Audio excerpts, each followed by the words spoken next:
Welcome to Forever Nap. Relax and close your eyes. Now you will be falling asleep to the story of Elijah in the cave, a meditative retelling.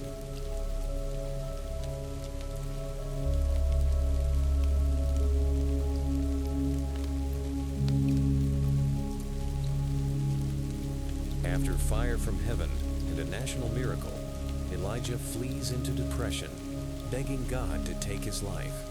God meets him not in fire, but in a whisper. Chapter 1. The Weight of Victory. The smoke still rose from Mount Carmel like incense ascending to heaven, carrying with it the prayers of a nation and the ashes of false prophets.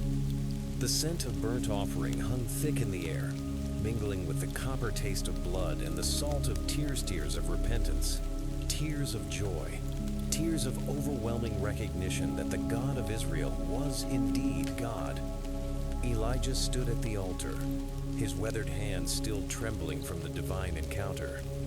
The fire had come down from heaven with such force, such consuming power, that even the stones had been licked clean. The water in the trench evaporated in an instant. The very dust beneath the sacrifice transformed into glass. The people had fallen on their faces, their voices rising in unison. The Lord, He is God. The Lord, He is God. The prophet's heart should have been soaring. After 3.5 years of drought, after the long silence of heaven, after the mocking of Baal's prophets and the desperation of a nation caught between kingdoms, God had answered. Oh, how magnificently He had answered.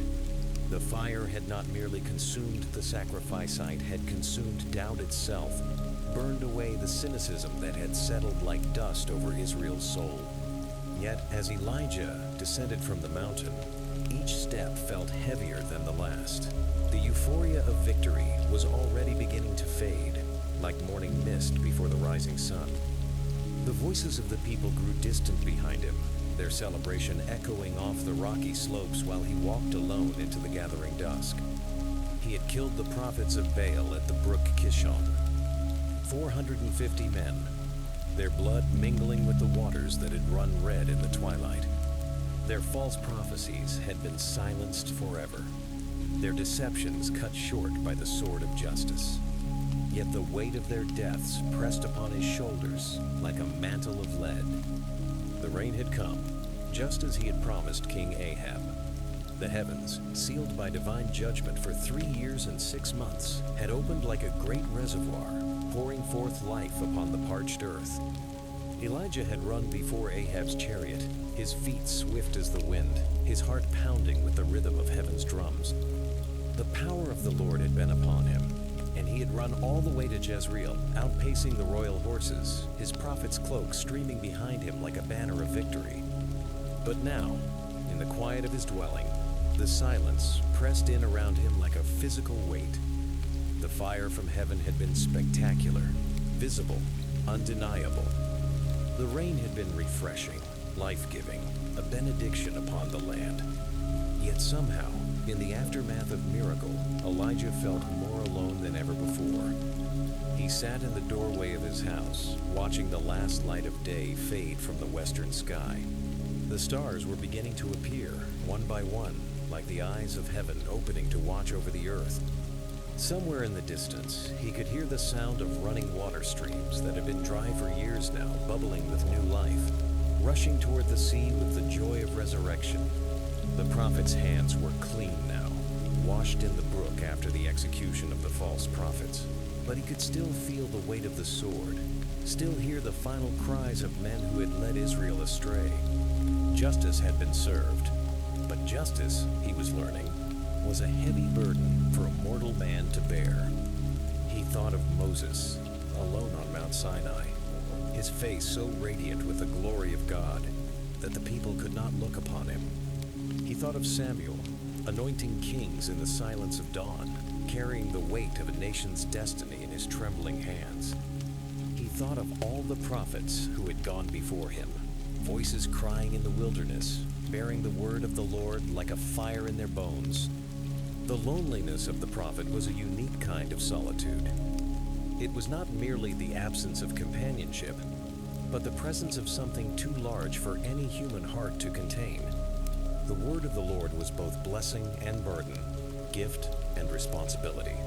To speak for God was to stand apart from men, to see what others could not see, to bear what others could not bear. Elijah pulled his cloak tighter around his shoulders as the night air grew cool.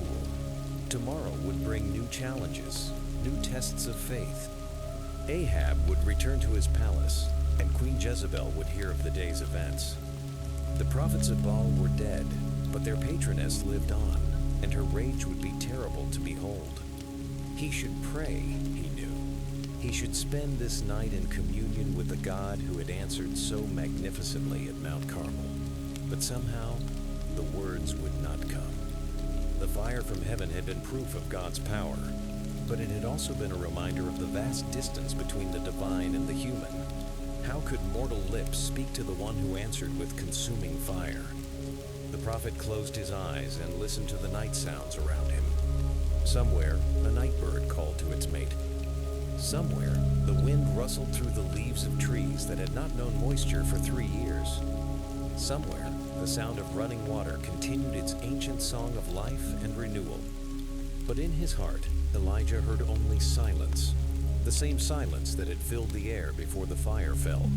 The same silence that had stretched for 3.5 years while the heavens withheld their rain. The silence that was both the absence of God and the presence of God. The terrible mystery of divine hiddenness that every prophet must learn to navigate. He would sleep soon, but not yet. For now he would sit in the doorway between his house and the night, between the human and the divine, between the fire from heaven and the uncertainty of tomorrow. He would sit and remember that God's victories often came disguised as loneliness, that triumph and trial were often separated by nothing more than the space of a single breath. The stars continued their silent vigil overhead, ancient witnesses to the joys and sorrows of mortal men. And in their steady light, Elijah waited for whatever tomorrow might bring. His heart heavy with the weight of God's favor and the terrible responsibility of being chosen to speak for heaven in a world that had forgotten how to listen. Chapter 2. The Messenger of Wrath. The morning came too soon, arriving with the harsh light of reality that burns away the gentle shadows of hope. Elijah woke to the sound of running feet, the urgent rhythm of a messenger who carried news too heavy for his young shoulders. The prophet sat up on his simple bed, his body stiff from the exertions of the previous day, his heart already quickening with the premonition of trouble. The messenger was breathless, his tunic damp with sweat, his eyes wide with fear. He stood in the doorway, silhouetted against the morning light, and for a moment neither man spoke.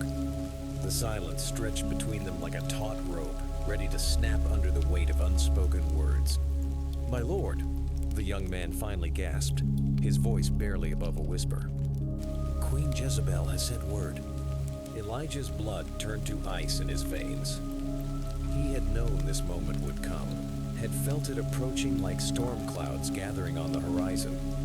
But knowledge and preparation were different things, and his heart hammered against his ribs like a caged bird desperate for freedom. "Speak," he said, his voice steady despite the tremor in his hands. The messenger swallowed hard, his Adam's apple bobbing like a stone dropped in still water. "The queen swears by her gods that by this time tomorrow, she will make your life like the life of one of the prophets of Baal whom you killed yesterday." The words fell between them like stones into a deep well, their echo seeming to go on forever. Elijah felt the breath leave his body, felt the strength drain from his limbs like water from a broken vessel. He had expected retaliation, but the cold certainty of Jezebel's oath struck him like a physical blow. The messenger stood waiting, his young face etched with concern and fear. But Elijah could barely see him now, could barely hear the sound of his own breathing above the roar of blood in his ears. The queen's words echoed in his mind with the relentless rhythm of a death knell. "By this time tomorrow, by this time tomorrow." "Go," Elijah whispered, his voice barely audible. "Tell no one you found me here." The young man nodded and melted away into the morning light. leaving Elijah alone with the weight of his mortality.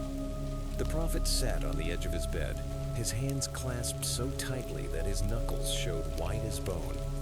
The fire from heaven, which had seemed so mighty just yesterday, now felt like a distant memory, a dream that fades upon waking. Jezebel was not like her husband, weak and vacillating. She was a woman of iron will and fierce determination, a daughter of the Phoenician king who had brought the worship of Baal to Israel like a plague. She had fed the prophets of Baal at her own table, had protected them under the shadow of her power. And now those prophets were dead, their blood crying out from the earth for vengeance. The prophet's mind raced with possibilities, each one darker than the last. Flight seemed the only option, but where could he go that her reach would not extend? Ahab's kingdom stretched from Dan to Beersheba, and beyond its borders lay other kingdoms where gold could purchase loyalty and blood could buy silence. He thought of standing his ground, of meeting her threats with the same courage that had carried him through the confrontation on Mount Carmel. But yesterday's fire had been for the people, a demonstration of God's power to turn a nation's heart. Today's threat was personal, intimate, the kind of persecution that struck at the very core of a man's humanity. The sound of his own heartbeat filled the silence, rapid and irregular, like the drums of war. He pressed his hands against his chest, feeling the flutter of panic beneath his ribs. This was not the clean fear of battle, where adrenaline sharpened the mind and strengthened the arm. This was the sick fear of the hunted, the animal terror of prey that knows the predator is closing in. Elijah rose from his bed on unsteady legs, his body moving with the mechanical precision of a man in shock. He gathered his few possessions, cloak, his staff, a small pouch of grain with the careful deliberation of one who knows he may never return. Each item felt heavy in his hands, weighted with the significance of departure. The sunlight streaming through his window was bright and cheerful, painting golden rectangles on the floor of his simple dwelling. Birds sang in the trees outside, their voices lifted in praise of the new day. The irony was not lost on him. Nature celebrated while his world crumbled. Life continued its joyful dance while death drew near. He thought of the people who had fallen on their faces yesterday, crying out their recognition of the Lord's supremacy. Where were they now? Would they remember their vows when the Queen's soldiers came searching? Would they risk their lives to protect the prophet who had shown them the truth? The answer came to him with bitter clarity. They would not. They were sheep without a shepherd, easily scattered when the wolves appeared. Their faith was real but fragile, a flame that burned brightly in the moment of miracle but flickered when the cold winds of persecution began to blow. He was alone. The knowledge settled over him like a heavy cloak, smothering and inescapable. The God who had answered with fire was silent now, offering no word of comfort, no promise of protection. The victory on Mount Carmel felt like a lifetime ago, a bright dream that had dissolved in the harsh light of morning. Elijah stepped out into the sunlight, his eyes scanning the horizon for any sign of approaching danger. The landscape looked peaceful, almost pastoral, with its rolling hills and green valleys refreshed by yesterday's rain. But he knew that appearance was deceptive, that behind the beauty lay the reality of a world where prophets were hunted like wild animals. He began to walk, his feet finding the southward path almost without conscious thought. Each step carried him further from the scene of his triumph, further from the altar where God had answered with consuming fire. But it also carried him toward an uncertain future, toward a wilderness where he would have to confront not only the Queen's wrath, but the even more terrible specter of his own mortality. The sun climbed higher in the sky, its heat beginning to press down upon the earth like a gentle hand. But Elijah felt no warmth, only the cold certainty that his life had taken a turn from which there might be no return. He had spoken for God, had stood as his representative before the people, had been the instrument of divine justice, and now he was running, fleeing like a common criminal from the wrath of a mortal queen. The paradox burned in his chest like acid. The the God who could command fire from heaven seemed powerless or unwilling to protect his chosen servant from the threats of an earthly ruler. The same hand that had consumed the sacrifice seemed unable to shield the one who had offered it. But still he walked, his feet carrying him away from known danger toward unknown refuge. Behind him, the smoke from Mount Carmel had long since dissipated, leaving only the memory of glory and the bitter taste of its aftermath. Ahead lay the wilderness, vast and empty, where a man could lose himself in the immensity of God's creation and perhaps find some measure of peace before the final darkness fell. Chapter 3. The Flight into Desolation. The road stretched before him like a ribbon of dust and regret, winding through the familiar landscape of his homeland toward the uncertain refuge of the south. Elijah walked with the measured pace of a man who has accepted the inevitability of his fate, his staff striking the ground with each step like a slow heartbeat marking time. The morning sun climbed higher, its rays beginning to press down upon the earth with increasing intensity. But the prophet felt no warmth, only the cold void that had opened in his chest where confidence once lived. Every shadow seemed to hide a potential threat, every distant figure on the horizon a possible harbinger of doom. He had chosen the southern route deliberately, avoiding the main roads where travelers might recognize him and word of his passage might reach unfriendly ears. The path he followed was ancient, worn smooth by countless feet of pilgrims and merchants, refugees and wanderers who had walked this way before him. He was merely one more in a long line of those who had fled from the wrath of kings and the schemes of queens. The land around him told the story of yesterday's miracle, where once the earth had been cracked and barren, now green shoots pushed through the soil with the urgency of life too long suppressed. Springs that had been dry for 3 years bubbled with clear water, their voices joining in a chorus of resurrection. The very air seemed to pulse with renewed vitality, as if the earth itself was breathing again after a long and terrible illness. But Elijah felt no joy in the restoration he had helped to bring about. The miracle of rain, which should have been a source of satisfaction and praise, now seemed to mock his current predicament. God had demonstrated his power over nature, over the elements, over the very fabric of creation. Yet that same God seemed absent now, when his prophet needed him most. The prophet's thoughts turned to his servant, the young man who had faithfully followed him through the long years of drought and danger.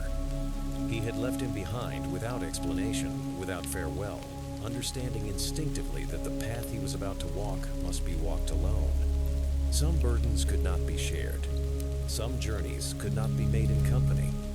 The sun reached its zenith, and still Elijah walked. His feet began to ache, his throat to burn with thirst, but he pressed on with the determination of a man who has nothing left to lose.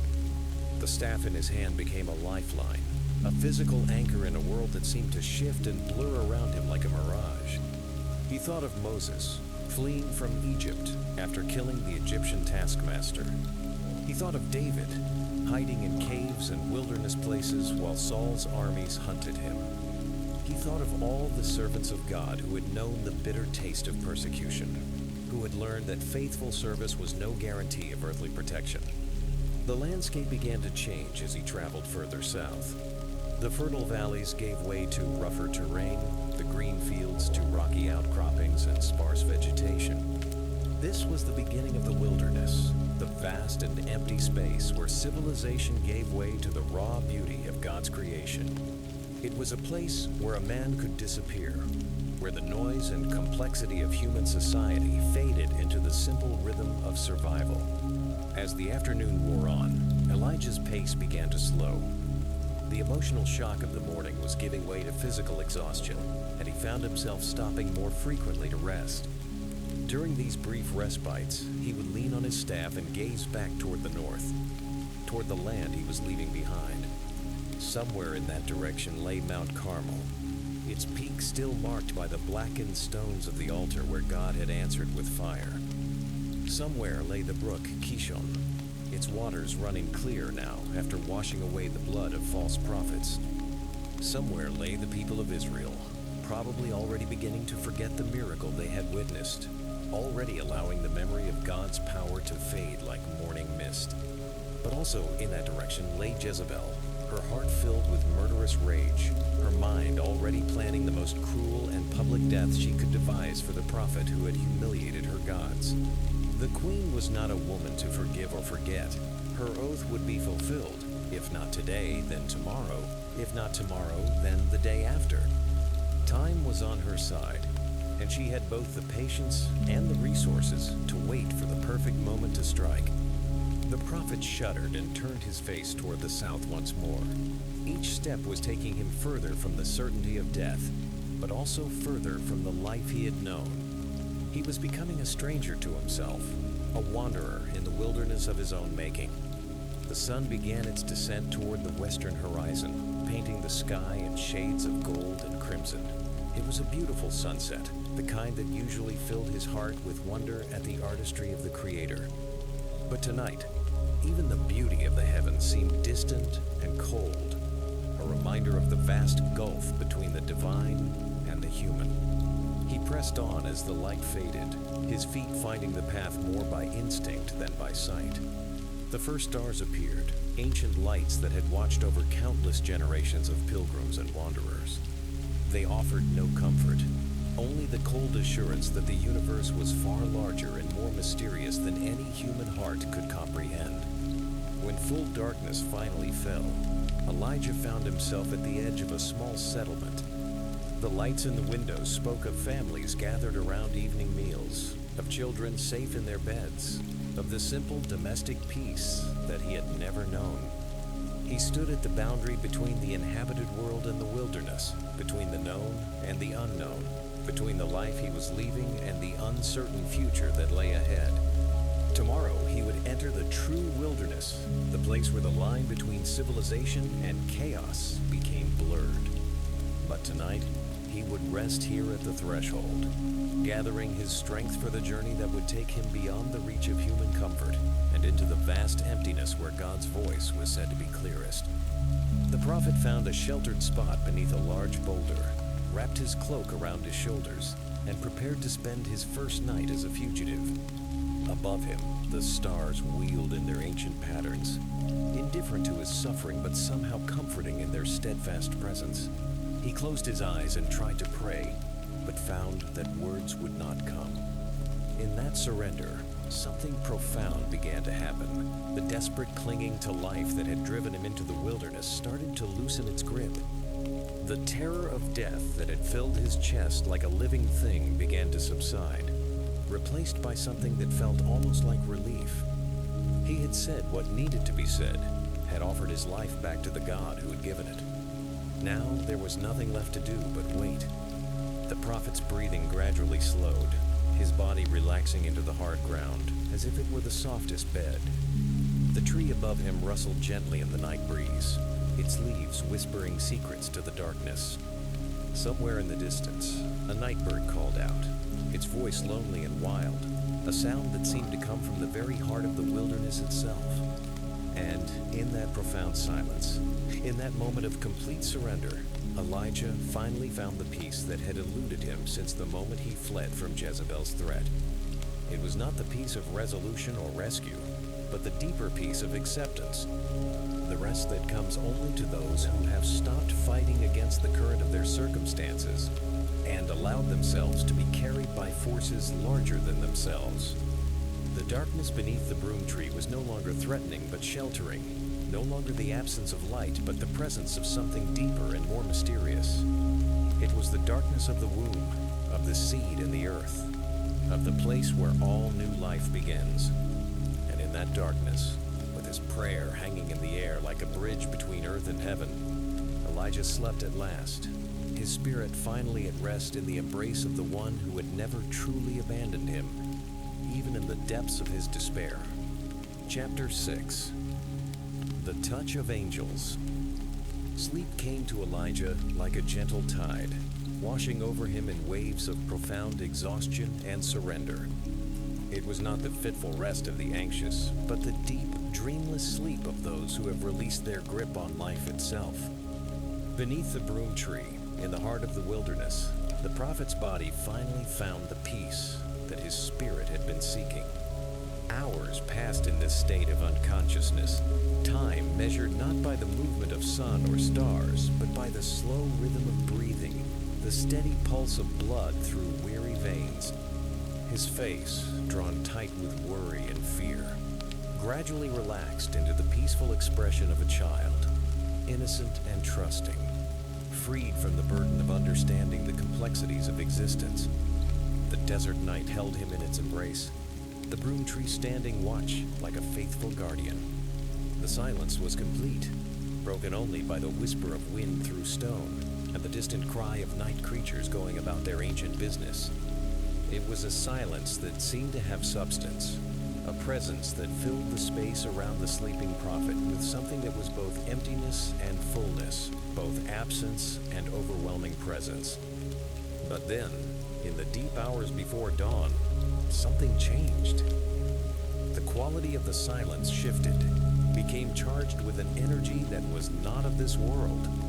The very air seemed to thicken, to become dense with possibility, as if the boundary between the seen and unseen was growing thin. Elijah stirred in his sleep, his body responding to some presence he could not yet comprehend. In his dreams, he was walking through a garden where the light fell golden and warm, where streams of clear water bubbled over smooth stones, where the air itself seemed to sing with joy. But even in the dream, he knew it was not real, knew that he was lying on hard ground beneath a desert tree, far from any place of comfort or beauty. The presence drew closer, and with it came a touch so gentle that it seemed to be made of light itself. It was a touch that spoke of infinite tenderness, of love so profound that it made the prophet's heart ache with longing. The touch fell upon his shoulder, soft as a feather, warm as sunlight, carrying with it the unmistakable signature of the divine. "Arise and eat," came a voice quiet as whisper, gentle as morning rain. The words carried no urgency, no demand, only invitation. They fell into the prophet's consciousness like seeds into fertile soil, taking root in the depths of his being even as his eyes remained closed. Elijah's eyes opened slowly, blinking in the pre-dawn darkness. For a moment, he was disoriented, unsure of where he was or how he had come to be there. But then, memory returned, and with it the weight of his circumstances. He was in the wilderness, beneath the broom tree, having fled from Jezebel's threats. He had prayed for death, had surrendered his life to God, had fallen asleep expecting never to wake again. But he was awake, and he was not alone. Near his head, so close that he could feel the warmth radiating from it, was a cake of bread, still warm from baking. The aroma filled his nostrils, rich and nourishing, speaking to his body of sustenance and strength. Beside the bread stood a jar of water, its surface beaded with condensation, promising relief from the thirst that had been his constant companion. The prophet sat up slowly, his body protesting the movement, his mind struggling to process what he was seeing. There was no fire nearby, no oven, no sign of any human presence. Yet here was bread, fresh and warm, and water, cool and clear. The provisions sat on the ground beside him, as if they had simply materialized from the air itself. He looked around the small circle of shelter created by the broom tree, his eyes scanning the darkness for any sign of the one who had brought these gifts. But he saw nothing, heard nothing except the whisper of wind through stone. The wilderness was as empty and silent as it had been when he first arrived. Yet somehow it felt different now, charged with a presence that was both comforting and mysterious. Elijah reached for the bread with trembling hands, his fingers closing around the warm cake. It was real, solid, substantial. The texture was perfect, neither too coarse nor too fine, with a flavor that spoke of grain harvested at the peak of ripeness and ground with care.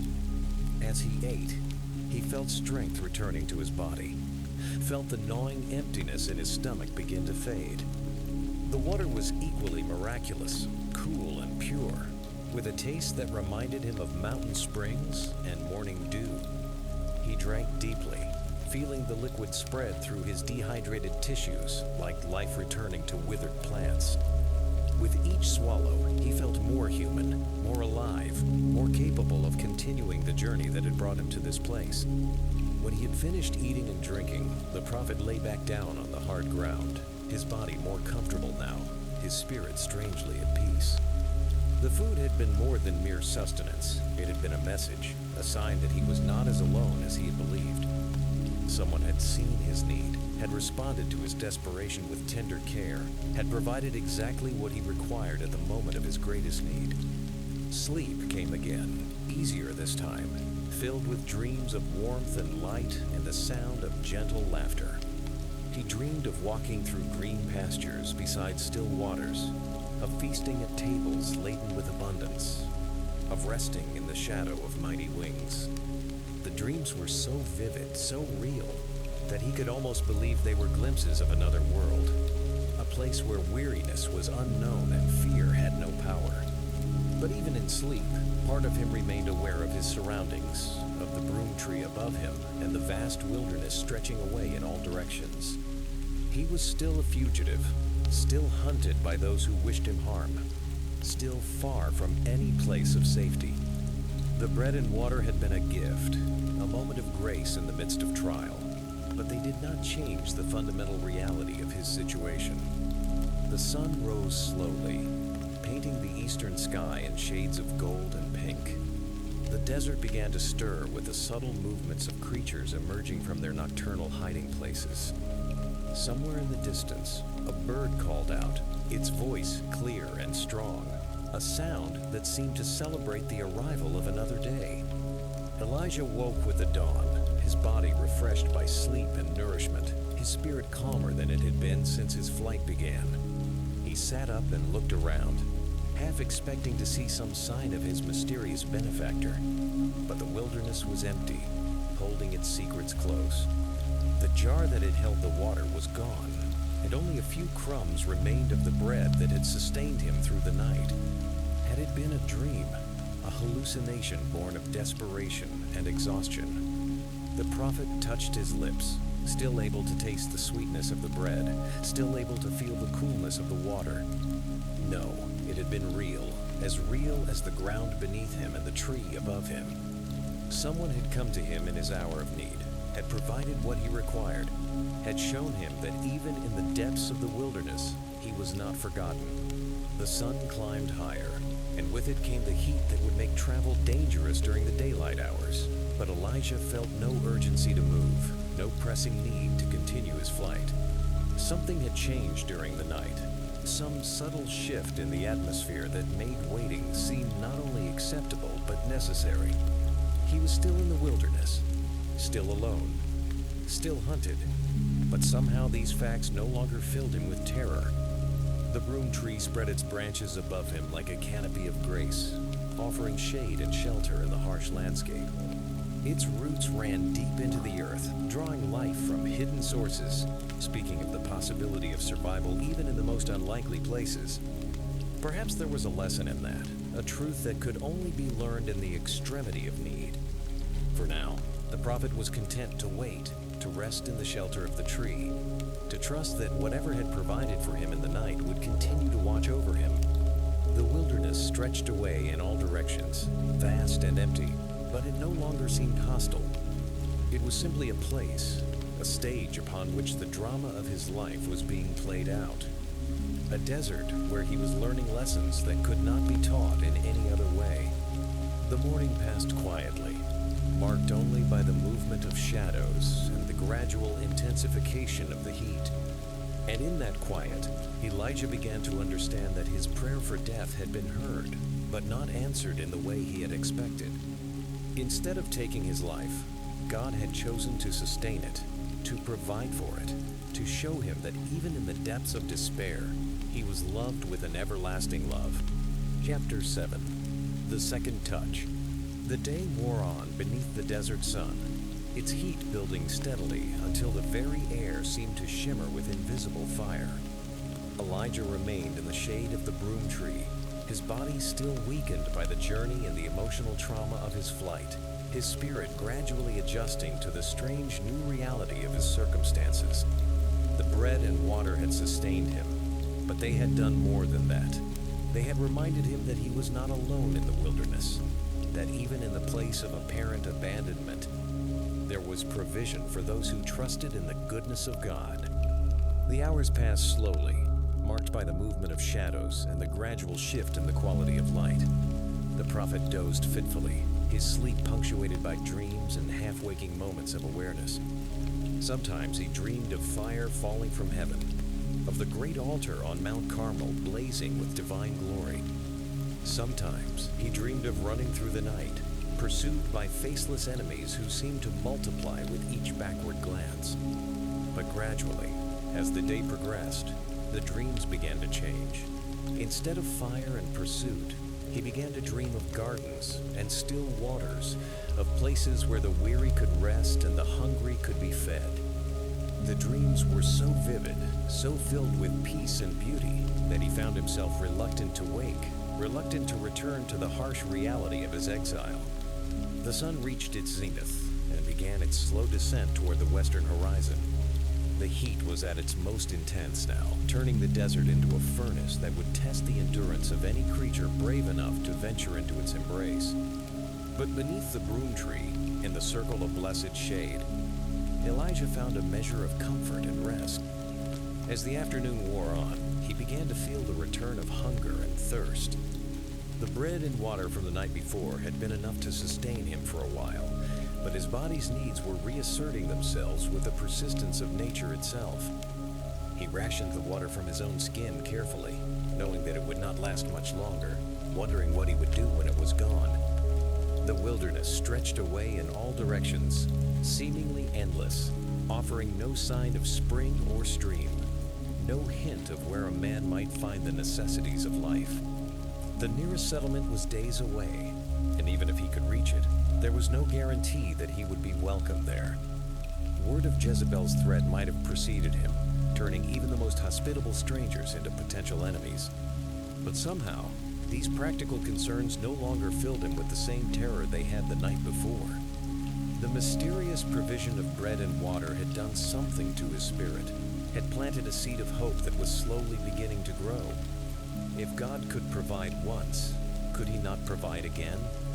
If divine love had reached him in the depths of his despair, might it not continue to sustain him in the days to come? The sun began to set, painting the western sky in brilliant shades of orange and red. The heat began to subside, replaced by the cooler air of evening. And as the light faded, Elijah felt a familiar presence drawing near. The same energy that had filled the air the night before, when the bread and water had appeared beside him. He was not sleeping this time, but fully awake, his senses alert to the subtle changes in the atmosphere around him. The silence of the wilderness took on a different quality, becoming charged with anticipation, with the promise of something wonderful about to occur. The very air seemed to thicken, to become dense with the presence of the divine. And then it came again, the touch that was gentle as morning light, warm as a mother's embrace. It fell upon his shoulder with the tenderness of infinite love, carrying with it the unmistakable signature of the one who had created him, who had called him to prophetic service, who had never truly abandoned him, even in the depths of his despair. "Arise and eat," came the voice, quiet as whisper, gentle as rain on parched earth. The words carried the same invitation as before, the same offer of sustenance and strength. But this time, Elijah heard something else in the voice, something that made his heart leap with recognition. It was the voice of the angel of the Lord, the same voice that had spoken to the patriarchs and the prophets, the same presence that had guided Israel through the wilderness centuries before. The prophet opened his eyes, though he had not realized they were closed, and looked around the small circle of shelter. There, as before, was a cake of bread, still warm from baking, its aroma filling the air with the promise of nourishment. Beside it stood a jar of water, its surface beaded with condensation, offering relief from the thirst that had begun to trouble him. But this time, there was something more. The provisions were not merely placed beside him, but arranged with care, as if by someone who understood not only his physical needs, but his emotional ones as well. The bread was shaped like a small loaf, perfect in its proportions, speaking of the skill and attention that had gone into its making. The water jar was beautiful, its surface decorated with patterns that seemed to catch and reflect the starlight. Elijah sat up slowly, his eyes filling with tears as he comprehended the depth of care that had been shown to him. He was not merely being fed, he was being loved, cherished, tended with the same devotion that a father shows to his beloved child. The God who had seemed so distant, so silent in his hour of need, was actually closer than his own breath, more attentive than his own mother. He reached for the bread with hands that trembled not with weakness, but with overwhelming gratitude. As he ate, he felt not only the return of physical strength, but the restoration of something, deeper hope, perhaps, or faith, or simply the recognition that he was not alone in his struggle. Each bite was a communion, a sharing in the life that flowed from the heart of God himself. The water was equally miraculous, cool and pure, with a taste that reminded him of all the beautiful things he had ever experienced: morning dew on spring grass, the first rain after drought, the clear streams that ran through the hills of his homeland. As he drank, he felt the life returning to his body, felt the desert's harsh grip beginning to loosen its hold on his spirit. But even as he ate and drank, the angel's voice came again, speaking words that would change everything, that would transform his understanding of what was required of him. "Arise and eat," the voice said, "for the journey is too great for you. The journey is too great for you." The words settled into his consciousness like seeds in fertile soil, taking root in the depths of his being. He had been thinking of his flight into the wilderness as an escape, a running away from the threats and dangers of his old life. But now he understood that it was something else entirely. It was a journey, a purposeful movement toward a destination that he had not yet comprehended. The journey is too great for you. The words were not a condemnation, but a recognition, an acknowledgement of his human limitations and the corresponding assurance of divine provision. The angel was telling him that the path ahead was indeed difficult, perhaps impossible for mere human strength to traverse. But implicit in the words was the promise that he would not have to make the journey alone, that the same God who had provided bread and water would provide whatever else was needed. As he finished eating and drinking, Elijah felt a transformation taking place within him. The despair that had driven him to pray for death was lifting, replaced by something he could not quite not hope exactly, but a kind of readiness, a willingness to trust in the goodness of God even when he could not see the way forward. The provisions disappeared as mysteriously as they had appeared, leaving no trace except the lingering taste of bread and water and the profound sense of having been visited by something holy. The prophet lay back down on the hard ground, but this time he did not feel the discomfort. Instead, he felt held, supported, surrounded by a love that was stronger than stone and more enduring than the desert itself. Sleep came again, deep and peaceful, filled with dreams of walking through green valleys and beside still waters. But now, the dreams felt not like escapes from reality, but like glimpses of a greater reality, a world where the weary could rest and the hungry could be fed, where the journey that seemed too great for human strength could be accomplished through divine grace. The wilderness stretched away in all directions, vast and empty, but it no longer seemed hostile. It was simply a place, a stage upon which the drama of his life was being played out, a desert where he was learning lessons that could not be taught in any other way. And in that desert, under the watchful branches of the broom tree, Elijah slept the sleep of those who have been reminded that they are loved with an everlasting love. Chapter 8. The Strength of the Eaten Bread. Morning came to the wilderness with the soft golden light of a new beginning, as if the very sun understood that something had changed in the heart of the desert. Elijah woke with a sense of energy he had not felt since before his flight began, a vitality that seemed to flow through his veins like liquid fire. The bread and water had done more than satisfy his physical hunger. They had restored something essential to his spirit, had rekindled the flame of life that had nearly been extinguished by despair. He sat up beneath the broom tree, his body moving with an ease that surprised him. The aches and pains that had plagued him since his journey began were gone, replaced by a sense of strength that seemed to come from some source deeper than mere physical nourishment. His muscles felt renewed, his joints flexible, his breathing deep and steady. It was as if he had been sleeping for days rather than hours, as if the rest had been so profound that it had reached into the very core of his being.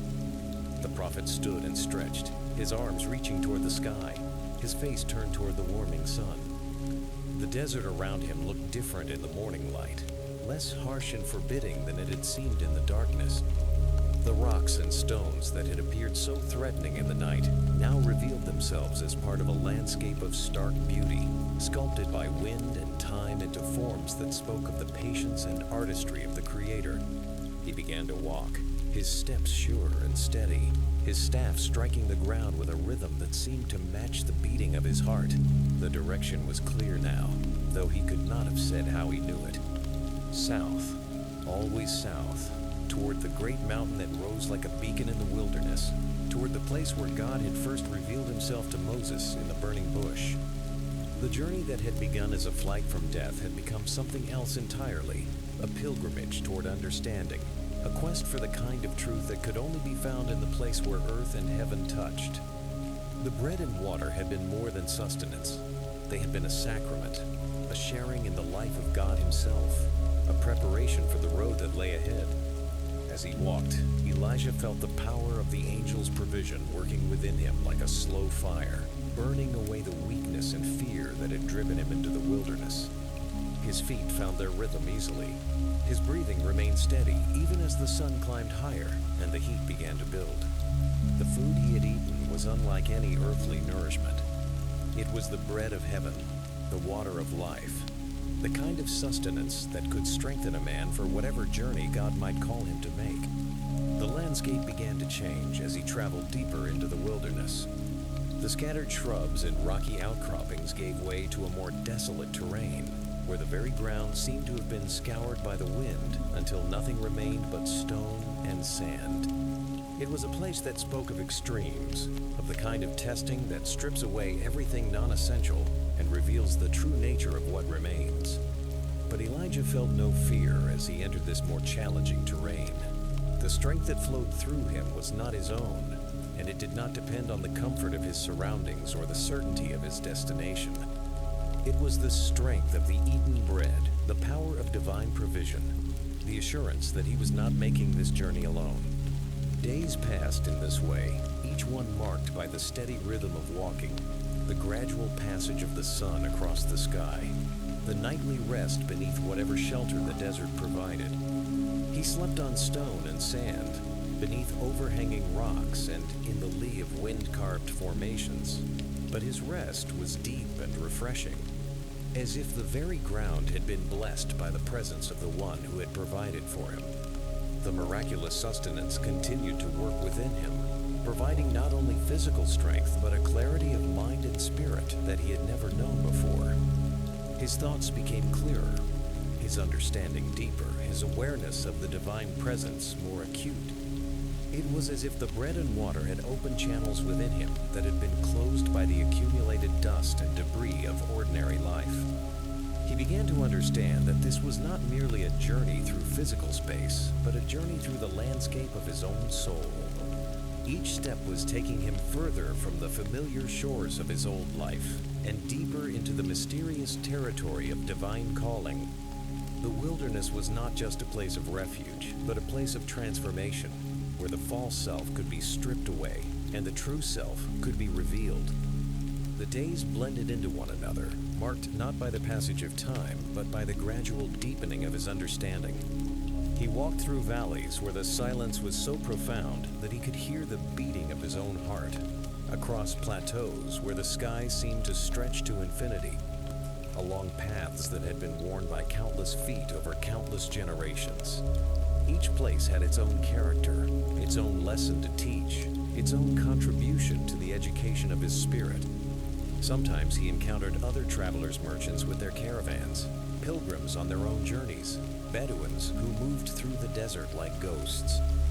But he spoke to none of them, understanding instinctively that this was a solitary journey, a pilgrimage that could only be made alone. They would nod as they passed, recognizing in him the mark of one who walked with a purpose beyond the merely human. The sun rose and set, the moon waxed and waned, the stars wheeled in their ancient patterns overhead. But time seemed to have a different quality in the wilderness, flowing not in the regular intervals of civilization, but in the deeper rhythms of the natural world. Elijah found himself attuned to these rhythms, his body and spirit synchronized with the pulse of creation itself. Gradually, the landscape began to change again. The flat expanses of the deep desert gave way to more varied terrain, with hills and valleys, wadis, and outcroppings of rock. The air itself seemed different, charged with an energy that made his skin tingle and his heart race. He was approaching something significant, some destination that had been calling to him since the moment he first set foot on this path. And then, one morning as he crested a low ridge, he saw it, Mount Horeb, the mountain of God, rising from the desert floor like a great altar built by the hand of the Creator himself. Its peak was shrouded in clouds, its slopes dark with the promise of mystery and revelation. This was the place where Moses had encountered the burning bush, where the law had been given, where the presence of God had been made manifest in ways that had shaped the destiny of nations. Elijah stood on the ridge, his eyes fixed on the distant mountain, his heart pounding with anticipation and fear. The journey that had begun in despair and desperation had brought him to this place, this moment of recognition and approach. The bread and water had strengthened him for this, had prepared him for whatever encounter awaited him on the mountain of God. The sun was climbing higher, its rays beginning to press down with the familiar intensity of the desert day. But Elijah felt no weariness, no desire to rest.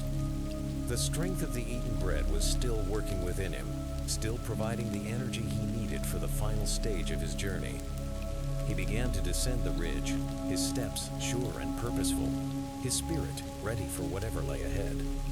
The mountain drew closer with each step, its presence becoming more imposing, more overwhelming.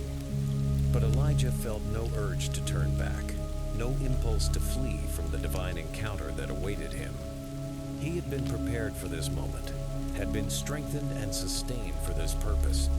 The journey that had seemed too great for him was nearing its end, and he was ready to meet whatever or whoever was waiting for him on the mountain of God. Chapter 9. The Mountain of God.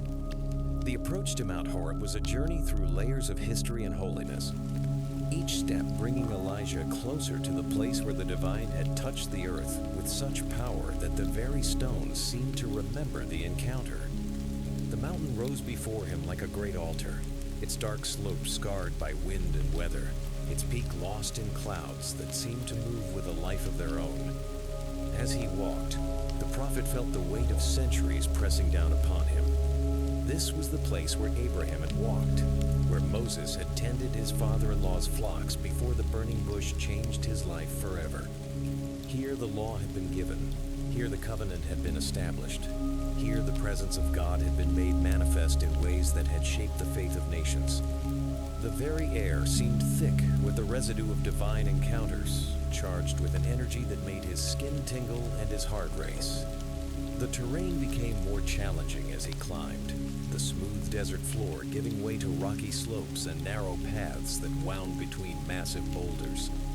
The ascent was steep in places, requiring him to use his hands as well as his feet to find purchase on surfaces that seemed to have been carved by the hand of God himself. But the strength of the eaten bread continued to sustain him, providing energy that seemed to come from some inexhaustible source. The silence here was different from the silence of the desert below.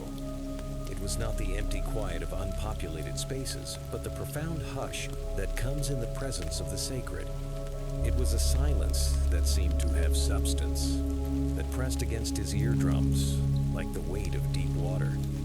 In this silence, Every sound was magnified: the scrape of his sandals on stone, the whisper of wind through the rocks, the steady rhythm of his own breathing.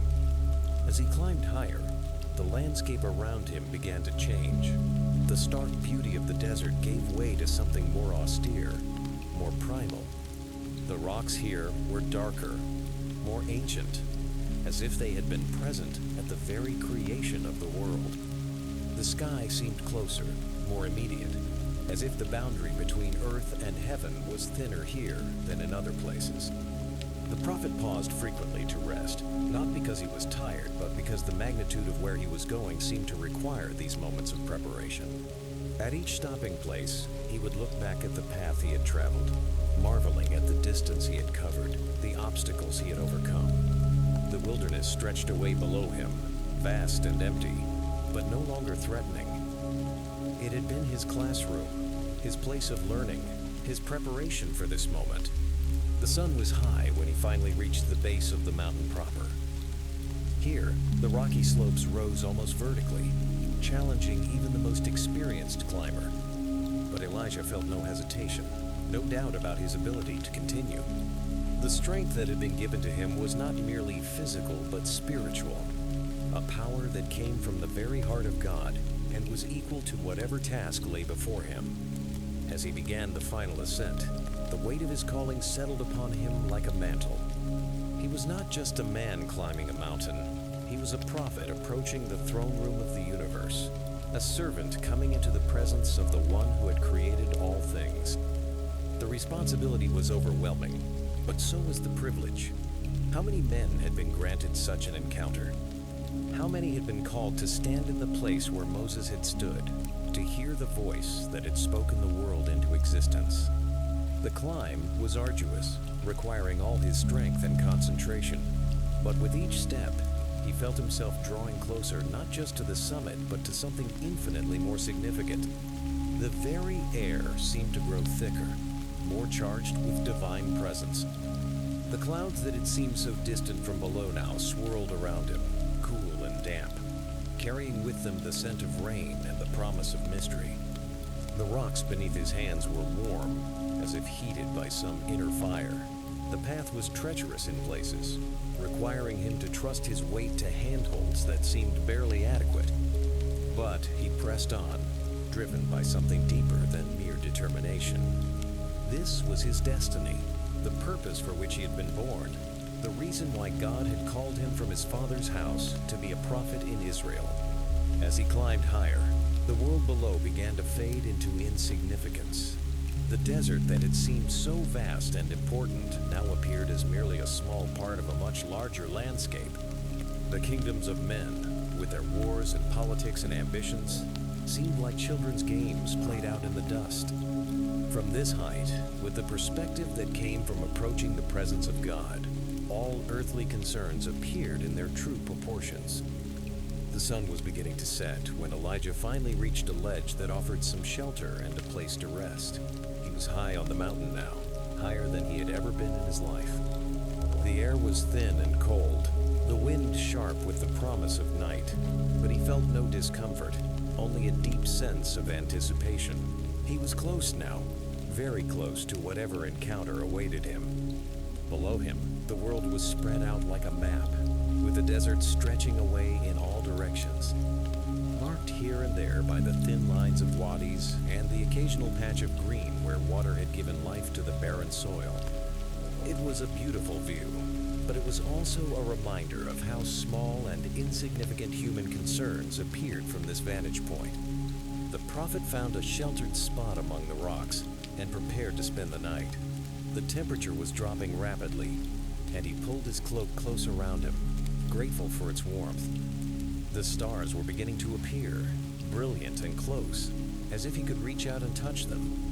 The sky was so clear that he could see the great river of light that flowed across the heavens, the countless stars that spoke of the infinite creativity of God. As he sat in the shelter of the rocks, Elijah felt a deep peace settling over him. The journey that had begun in despair and terror had brought him to this place of wonder and anticipation. The bread and water that had sustained him in the wilderness had given him strength for this climb, had prepared him for whatever encounter awaited him on the mountain of God. He closed his eyes and tried to pray, but found that words were inadequate to express what he was feeling. Instead, he simply sat in the silence, his heart open to whatever God might want to say to him. The mountain seemed to pulse with divine presence, each breath of wind carrying with it the promise of revelation. He was ready now, as ready as any mortal man could be, to meet his God. The night passed slowly, but Elijah did not sleep. He sat in the shelter of the rocks, his eyes fixed on the stars, his spirit open to the divine presence that seemed to permeate the very air around him. This was the eve of encounter, the night before the dawn of understanding. Whatever happened on the mountain tomorrow would change his life forever. But he was ready, strengthened by the bread of heaven, sustained by the water of life, prepared for whatever the God of Israel might require of him. The stars wheeled overhead in their ancient patterns, silent witnesses to the drama being played out on the mountain below. And in their light, Elijah waited, his heart prepared for the encounter that would define the rest of his life. Chapter 10. The Cave of Solitude. Dawn crept slowly up the eastern face of Mount Horeb, painting the ancient rocks in shades of gold and rose, transforming the harsh landscape into something that seemed almost ethereal in its beauty. Elijah had not slept, but he felt no weariness. The anticipation that filled him was like a living thing, providing its own kind of energy, its own form of sustenance. He stood and stretched, his body responding with the fluid grace of perfect health, the strength of the eaten bread still working within him like a slow fire. The summit of the mountain was not far now, perhaps another hour's climb through the labyrinth of rocks and narrow paths that wound toward the peak.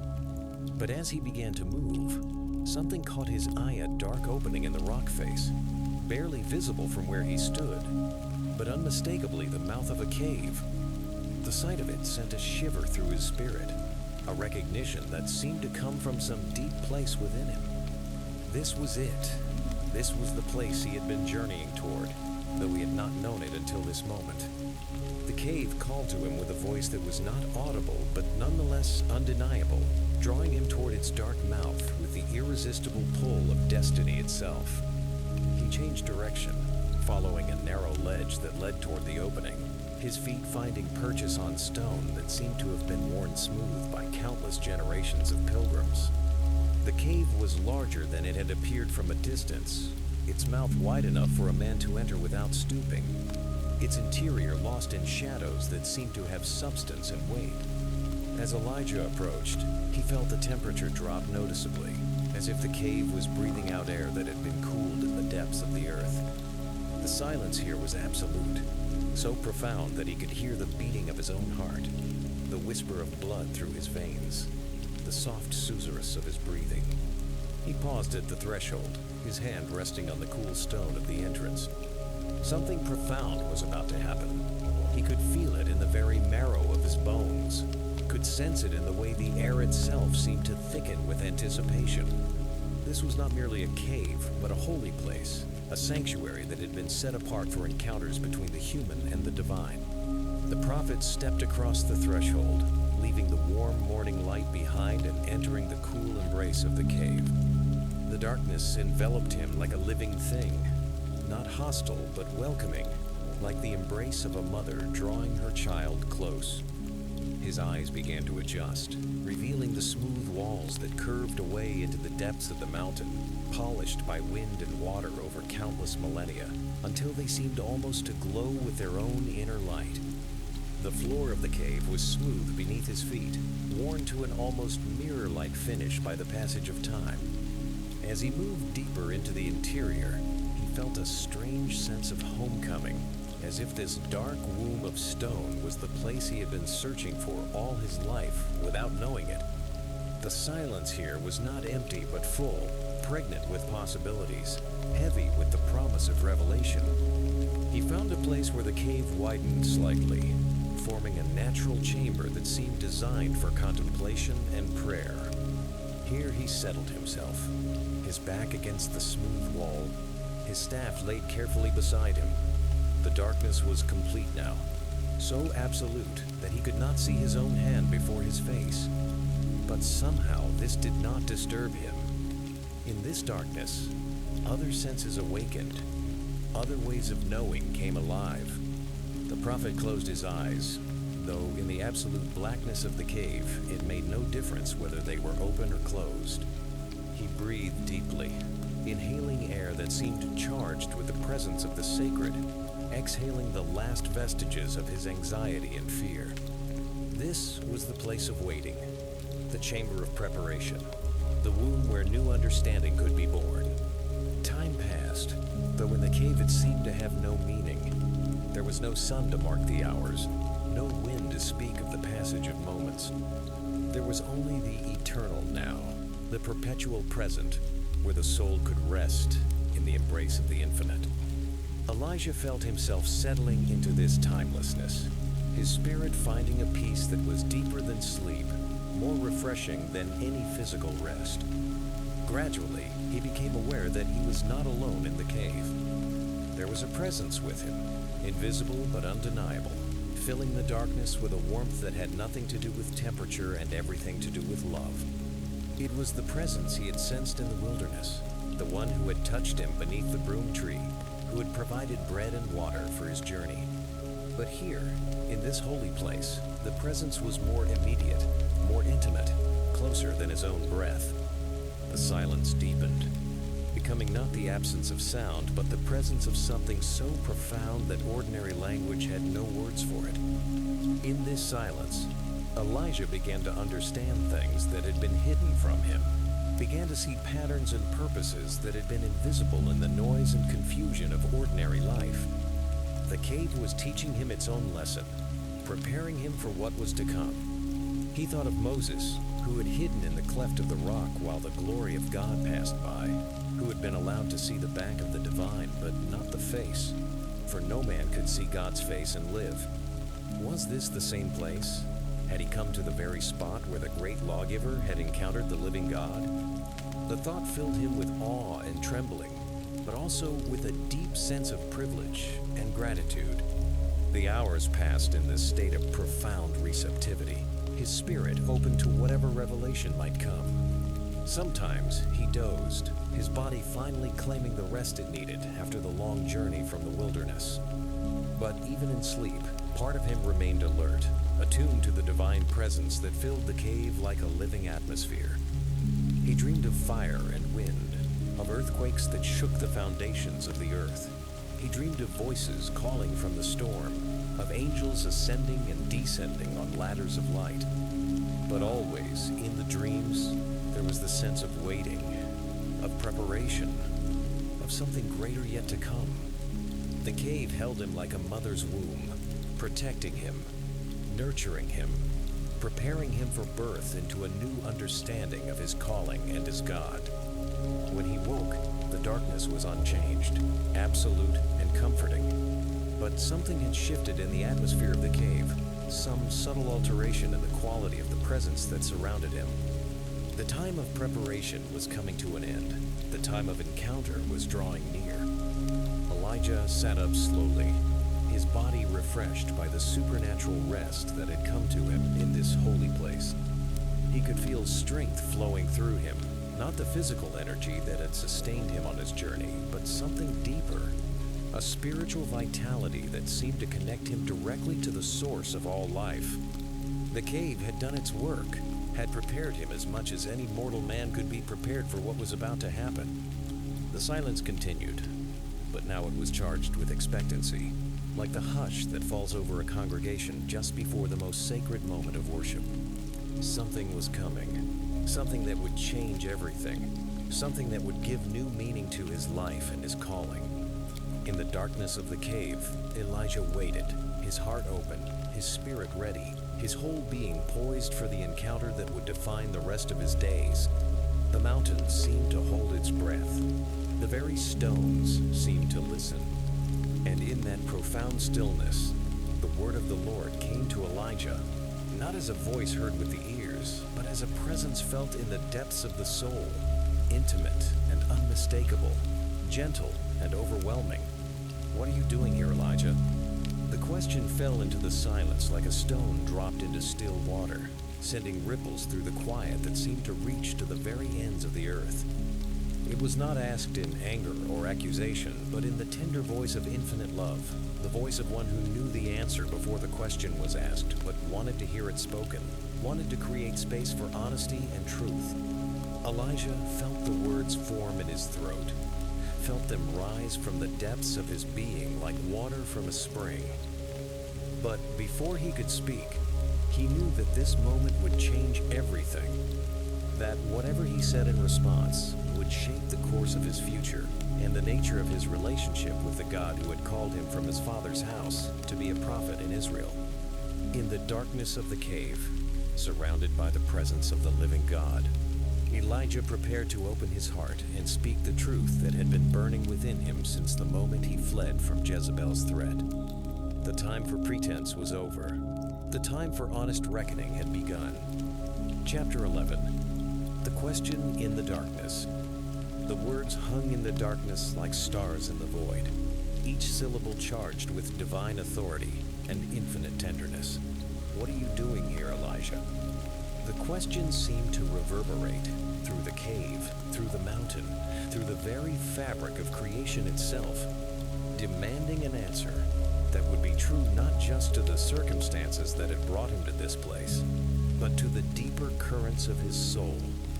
Elijah felt the weight of the question settling upon him like a mantle, heavy with significance and possibility. It was not merely an inquiry about his physical presence in the cave, but a probing into the state of his heart, his faith, his understanding of his calling, and his God. The one who asked already knew the answer, knew every thought, every fear, every hope that had driven him from his home into the wilderness and finally to this holy mountain. But the question was asked nonetheless, creating space for confession, for honesty, for the kind of truth-telling that could only happen in the presence of perfect love. The prophet's throat felt dry, despite the moisture and the cool air of the cave. How could he explain the complexity of his situation, the tangle of emotions and circumstances that had brought him to this point? How could he put into words the overwhelming sense of failure and abandonment that had driven him to pray for death beneath the broom tree? How could he make sense of his own story when he himself barely understood it? But gradually, as the silence stretched between them, Elijah began to feel something loosening in his chest, some long-held tension beginning to release. The presence that surrounded him was not judgmental but compassionate, not demanding but inviting. This was not a courtroom where he would be tried and condemned, but a sanctuary where he could speak the truth of his heart without fear of rejection or punishment. The words came slowly at first, haltingly, like water from a long dry well. "I have been very zealous for the Lord God of hosts," he began, his voice barely above a whisper in the profound quiet of the cave. Even as he spoke, he could hear the pain in his own voice, the weariness that came from years of standing alone against the tide of Israel's apostasy. "I have been very zealous," he repeated, and in those words was contained the whole story of his prophetic ministry. The confrontations with kings, the proclamation of drought, the challenge to the prophets of Baal, the desperate attempt to turn the hearts of the people back to the God of their fathers. Zealous was a word that carried both honor and burden, both privilege and pain. To be zealous for God was to care so deeply about his honor that it became a fire in the bones, a consuming passion that allowed no rest, no peace, no compromise with the powers of darkness. "For the children of Israel have forsaken your covenant," Elijah continued, his voice growing stronger as the words found their rhythm. The pain of this reality was still sharp, still fresh, despite all the time that had passed. He had watched his people turn away from the God who had delivered them from Egypt, who had given them the land of promise, who had established them as a nation among nations. He had seen them bow down to idols of wood and stone, had witnessed their embrace of the corrupt practices of the surrounding nations. The forsaking of the covenant was not merely a political or religious decision, but a betrayal of the most profound kind children turning their backs on a loving father, a bride abandoning her husband for other lovers. It was a rejection of identity itself, a denial of everything that made Israel unique among the nations of the earth. "Thrown down your altars," the prophet added, his voice thick with emotion. The altars were more than mere structures of stone. They were the places where heaven and earth met, where the people could approach their God with their sacrifices and their prayers. To throw down the altars was to reject the very possibility of communion with the divine, to declare independence from the one who had created and sustained them. He had seen the destruction with his own eyes, had walked among the ruins of sacred places where generations of faithful Israelites had come to worship. The stones lay scattered and broken, overgrown with weeds, forgotten by a people who had chosen to seek their gods in the high places of Canaan rather than in the prescribed places of divine appointment. "And killed your prophets with the sword." The words came out like a groan, carrying with them the weight of personal grief and professional identification. These were his brothers, in calling men who had received the word of the Lord and proclaimed it faithfully despite the cost. They had been hunted down like wild animals, their voices silenced by those who could not bear to hear the truth they proclaimed. Elijah thought of their faces, their names, their families left behind to mourn in secret. Some had been young, barely begun in their prophetic ministry when the sword found them. Others had been veterans of the spiritual wars, gray-haired servants of God who had thought to see the redemption of Israel before their deaths. All had died for the simple crime of speaking the word of the Lord in a generation that had no ears to hear. "I alone am left," he whispered, and in those words was contained the crushing weight of his isolation. It was not merely the loneliness of physical separation, but the deeper anguish of being the last representative of a dying tradition, the final voice crying in a wilderness of apostasy and unbelief. The responsibility was overwhelming, the burden almost too great to bear. He was the last of his kind, the final link in a chain that stretched back to Moses and Samuel and all the great prophets who had gone before him. When he died and Jezebel's threat made that seem imminent, who would take his place? Who would speak for God in a generation that had forgotten how to listen? The weight of being Israel's final prophet pressed down upon him like a mountain. "And they seek my life, to take it away." The words came out in a rush, carrying with them all the fear and desperation that had driven him from his home into the wilderness. It was not just Jezebel who sought his death, but all the forces of darkness that her regime represented: the worship of Baal, the corruption of justice, the systematic elimination of everyone who dared to stand for righteousness. The threat was real, immediate, personal. They would not be content with merely silencing him. They wanted to make an example of him, to demonstrate to any who might be tempted to follow in his footsteps that the cost of serving the God of Israel was death.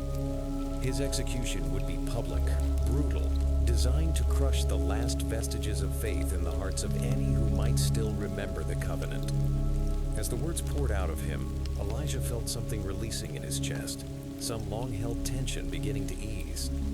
He had spoken the truth of his situation, had laid bare the reality of his circumstances without pretense or rationalization.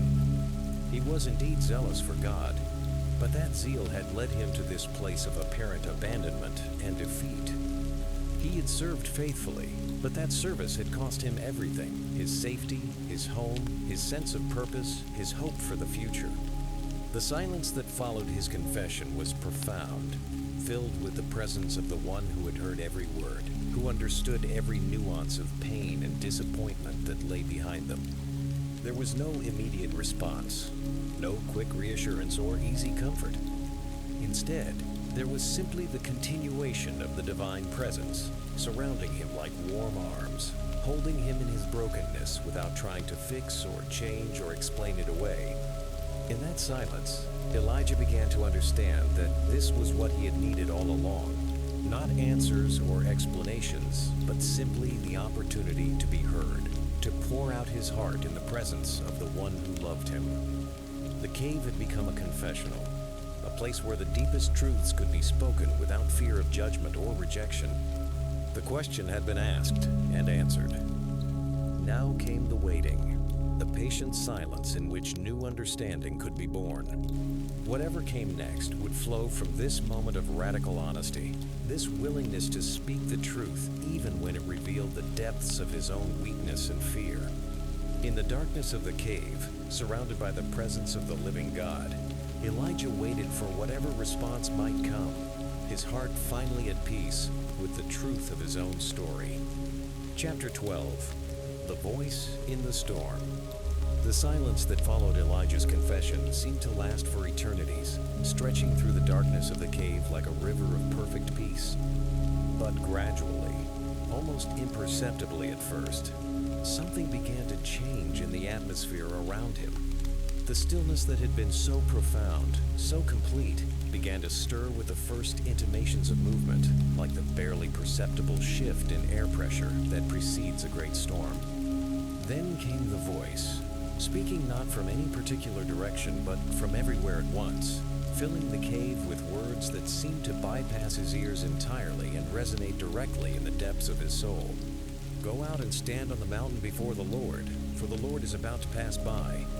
The words carried the force of divine command, but they were spoken with such gentleness that they felt more like an invitation than an order. There was no harshness in them, no impatience with his confession of despair, no rebuke for his flight into the wilderness. Instead, there was something that sounded almost like anticipation, as if God himself was eager for this encounter, as if he had been waiting for this moment as much as Elijah had. The prophet rose slowly to his feet, his body moving with the fluid grace of perfect health. The strength of the eaten bread was still working within him, but now it was joined by something else, spiritual energy that seemed to flow directly from the divine presence that surrounded him. His legs were steady beneath him, his breathing deep and regular, his heart beating with the strong rhythm of perfect peace. He made his way through the darkness toward the mouth of the cave, his feet finding the smooth path without hesitation, his hands trailing along the polished walls for guidance. As he moved, he felt like a man walking toward his destiny, toward the moment that would define the rest of his life and ministry. The cave released him reluctantly, like a mother sending her child out into the world, but with the assurance that he was ready for whatever lay ahead. The sunlight at the mouth of the cave was brilliant after the absolute darkness of the interior, causing him to blink and shield his eyes as they adjusted to the sudden brightness. The day was well advanced, the sun high in the sky, painting the landscape in sharp contrasts of light and shadow. But even as his eyes adapted to the light, Elijah could sense that something extraordinary was about to happen. The very air seemed charged with expectation, humming with an energy that made his skin tingle and his hair stand on end. He stepped out onto the ledge in front of the cave, his feet finding purchase on the stone platform that seemed to have been carved by nature specifically for this purpose. Before him, the mountain dropped away in a series of rocky precipices and narrow ledges, while behind him rose the peak itself, shrouded in clouds that seemed to move with a life of their own. It was a place that spoke of the intersection between earth and heaven, a natural amphitheater where the divine and human could meet. The prophet positioned himself as he had been instructed, standing on the mountain before the Lord, his face turned toward the peak, his spirit open and ready for whatever manifestation might come. The waiting had a different quality now. Not the passive endurance he had experienced in the cave, but an active alertness, a readiness to receive whatever revelation God might choose to give. And then it began. First came the wind, rising from the deep valleys below like the breath of a sleeping giant suddenly awakened. It started as a whisper, barely noticeable among the usual sounds of the mountain, but it grew quickly, gathering strength and volume until it became a roar that seemed to shake the very foundations of the earth. Trees far below bent almost to the ground under its force, their branches whipping back and forth like the arms of frantic dancers.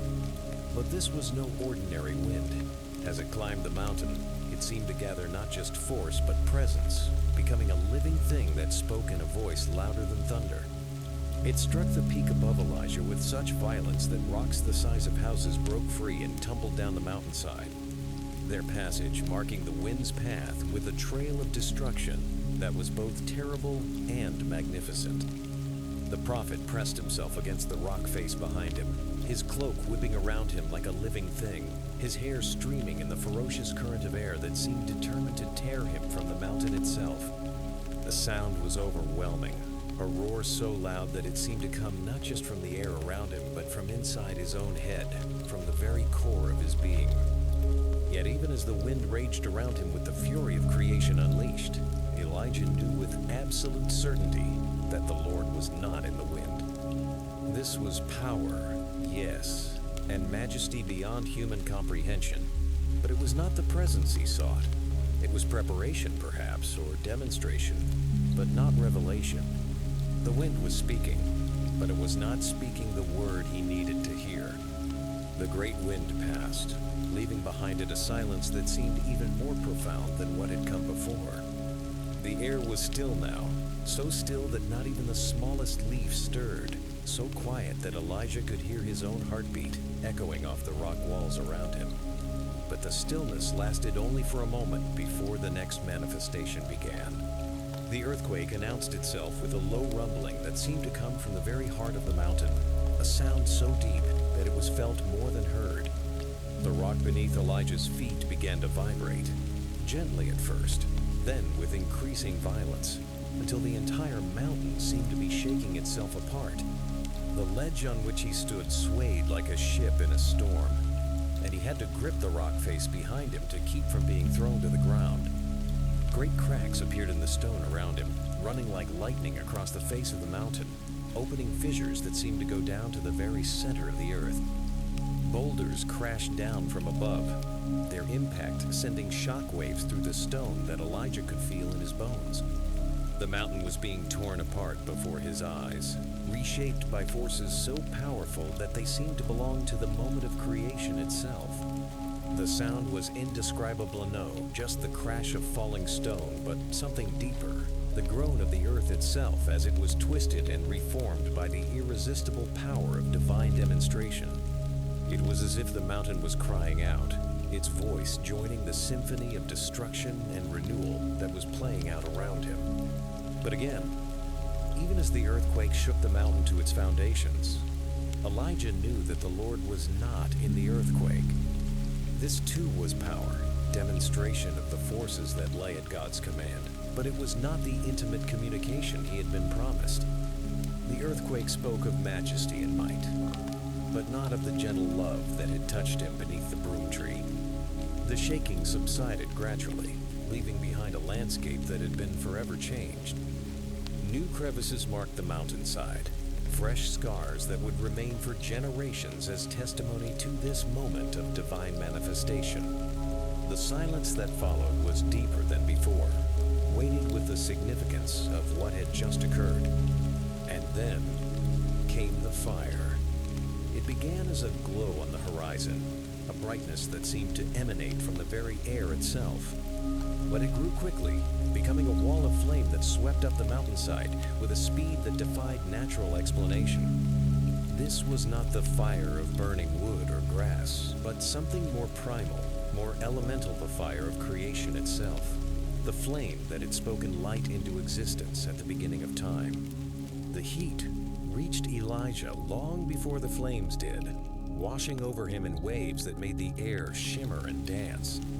The rocks around him began to glow, then to crack and split as the heat penetrated their ancient substance. The fire climbed toward him with the inevitability of sunrise, consuming everything in its path, leaving behind not ash but something that looked like liquid gold cooling into new forms. The roar of the flames was like the voice of God's anger, speaking judgment and purification in a language older than words. It was beautiful and terrible at the same time, awesome in the truest sense of the word, inspiring both worship and terror in equal measure. Elijah felt the heat on his face like the breath of a furnace, felt his garments beginning to smoke from the proximity of such overwhelming force. Yet once again, even as the fire raged around him with the power of divine holiness, the prophet knew that the Lord was not in the fire. This was demonstration, revelation of power, display of the forces that lay at God's command. But it was not the intimate word he had been promised, not the personal communication that his heart desperately needed. The fire passed, leaving behind a landscape transformed beyond recognition. Where there had been familiar rocks and paths, now there were new formations, sculptures carved by flame from the living stone of the mountain. The air itself seemed purified, charged with an energy that made every breath feel like communion with the divine. And then, in the profound silence that followed the fire, Elijah heard it, the sound that was not a sound. The voice that spoke louder than wind or earthquake or flame, precisely because it was so gentle, so quiet, so intimate that it could only be heard by a heart that had been prepared through suffering and surrender. It was a still, small voice, a gentle whisper that seemed to come from everywhere and nowhere, from the depths of his own soul and from the farthest reaches of the universe.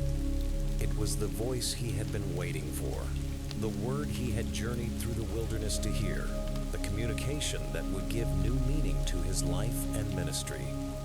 The voice that was gentler than a mother's lullaby, quieter than the first breath of dawn, more intimate than the beating of his own heart. Chapter 13, The Whisper of the Infinite. When Elijah heard the still, small voice, something profound happened in the depths of his being.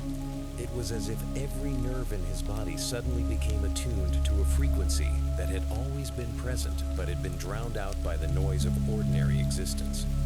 The voice was not heard with his ears. Indeed, it was so quiet that it might have been mistaken for the whisper of wind through grass or the soft murmur of water over stones. But it penetrated his consciousness with a clarity and authority that no earthquake, wind, or fire could match.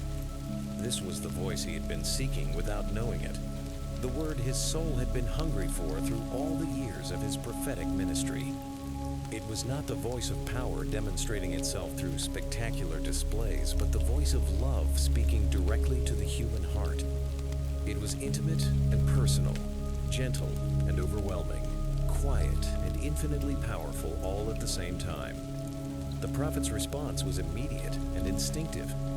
Without conscious thought, he pulled his mantle over his face, creating a barrier between himself and the divine presence that seemed to fill every molecule of air around him. It was not fear that drove this action, but recognition, the deep, cellular understanding that he was in the presence of the Holy One, that the boundary between human and divine had become thin enough to be dangerous. The mantle that covered his face was the same rough garment that had protected him from sun and wind during his journey through the wilderness. But now it became something more, a veil between the mortal and the eternal, a necessary shield that allowed him to remain conscious in the presence of infinite holiness. Through its rough weave, he could see the light that seemed to emanate from the air itself, a radiance that had nothing to do with fire or sun, but spoke of the essential nature of the one who was the source of all light. Slowly, carefully, like a man walking on the edge of an infinite precipice, Elijah moved toward the mouth of the cave. Each step was an act of faith, a movement toward a presence so overwhelming that every instinct in his body urged him to flee. But the voice was drawing him forward, calling him to a place where the divine and human could meet without one destroying the other. He positioned himself in the opening of the cave, one foot still within the shelter of the stone chamber, the other on the ledge that faced the mountain. It was a position that spoke of transition, of standing on the threshold between the human and the divine, between the known and the unknowable. The cave mouth framed him like a doorway, creating a sacred space where the conversation between God and man could take place. The light that surrounded him was unlike anything he had ever experienced. It was not the harsh brightness of the sun or the flickering glow of fire, but something that seemed to come from within the very fabric of reality itself. It was the light that had shone in the darkness at the beginning of creation, the illumination that gave meaning to all other forms of brightness. In this light, every shadow was banished, every hidden thing revealed, every secret thought exposed. And then the voice came again, the same gentle whisper that had called him from the cave, but now carrying a question that went to the very heart of his existence. "What are you doing here, Elijah?" The question was identical to the one that had been asked in the darkness of the cave, but somehow it felt different now. Before, it had seemed like an invitation to confession, a gentle probing into the state of his heart. Now, in the light of the divine presence, it felt like something deeper, not just a question about his physical location or emotional state, but an inquiry into the very purpose of his existence, the reason for his being. The prophet felt the words forming in his throat, the same words he had spoken in the darkness, but they carried different weight now, different significance. In the cave, they had been confession. Here, in the light of God's presence, they became something more like testimony, a declaration of truth that would serve as the foundation for whatever came next. "I have been very zealous for the Lord God of hosts," he began, his voice muffled by the mantle that covered his face, but still clear enough to carry across the infinite distance between human and divine. The words seemed to hang in the air, each syllable weighted with the accumulated pain and passion of his prophetic ministry. As he spoke, Elijah felt the truth of his own words in a way he had not before. Yes, he had been zealous, perhaps too zealous, perhaps so zealous that he had forgotten the gentleness that was also part of God's nature. His zeal had been real and sincere, but it had also been exhausting, driving him to a place of isolation and despair that had nearly cost him his life. "For the children of Israel have forsaken your covenant, thrown down your altars, and killed your prophets with the sword." The litany of Israel's failures poured out of him again, but now, in the presence of the still, small voice, they seemed less like accusations and more like the lament of a broken heart. These were not just political or religious failures, but betrayals of relationship, rejections of love, turnings away from the source of life itself. "I alone am left, and they seek my life to take it away." The words came out like a groan, carrying with them all the weight of his isolation and fear. But even as he spoke them, something was changing in his understanding. The presence that surrounded him was not one of abandonment, but of intimate knowledge, not of distance, but of overwhelming closeness. The silence that followed his words was different from any silence he had ever experienced. It was not empty, but full. Not the absence of communication, but the presence of perfect understanding. In that silence, Elijah began to sense that everything was about to change, that his understanding of his calling and his God was about to be transformed in ways he could not yet imagine. The still, small voice that had called him from the cave was still present, still surrounding him like a gentle atmosphere. But now, it was pregnant with response, ready to speak the words that would give new direction to his life and ministry. Whatever came next would flow from this moment of encounter, this meeting between human need and divine love. In the light that was brighter than the sun, but gentler than candlelight, with his face covered by the rough mantle of his calling, standing on the threshold between earth and heaven, Elijah waited for the word that would reshape his understanding of what it meant to be a prophet of the living God. The mountain held its breath. The very stones seemed to listen. And in that profound stillness, the voice that was quieter than a whisper, but more powerful than all the forces of nature, prepared to speak the word that would change everything. Chapter 14, The Commission of Whispers.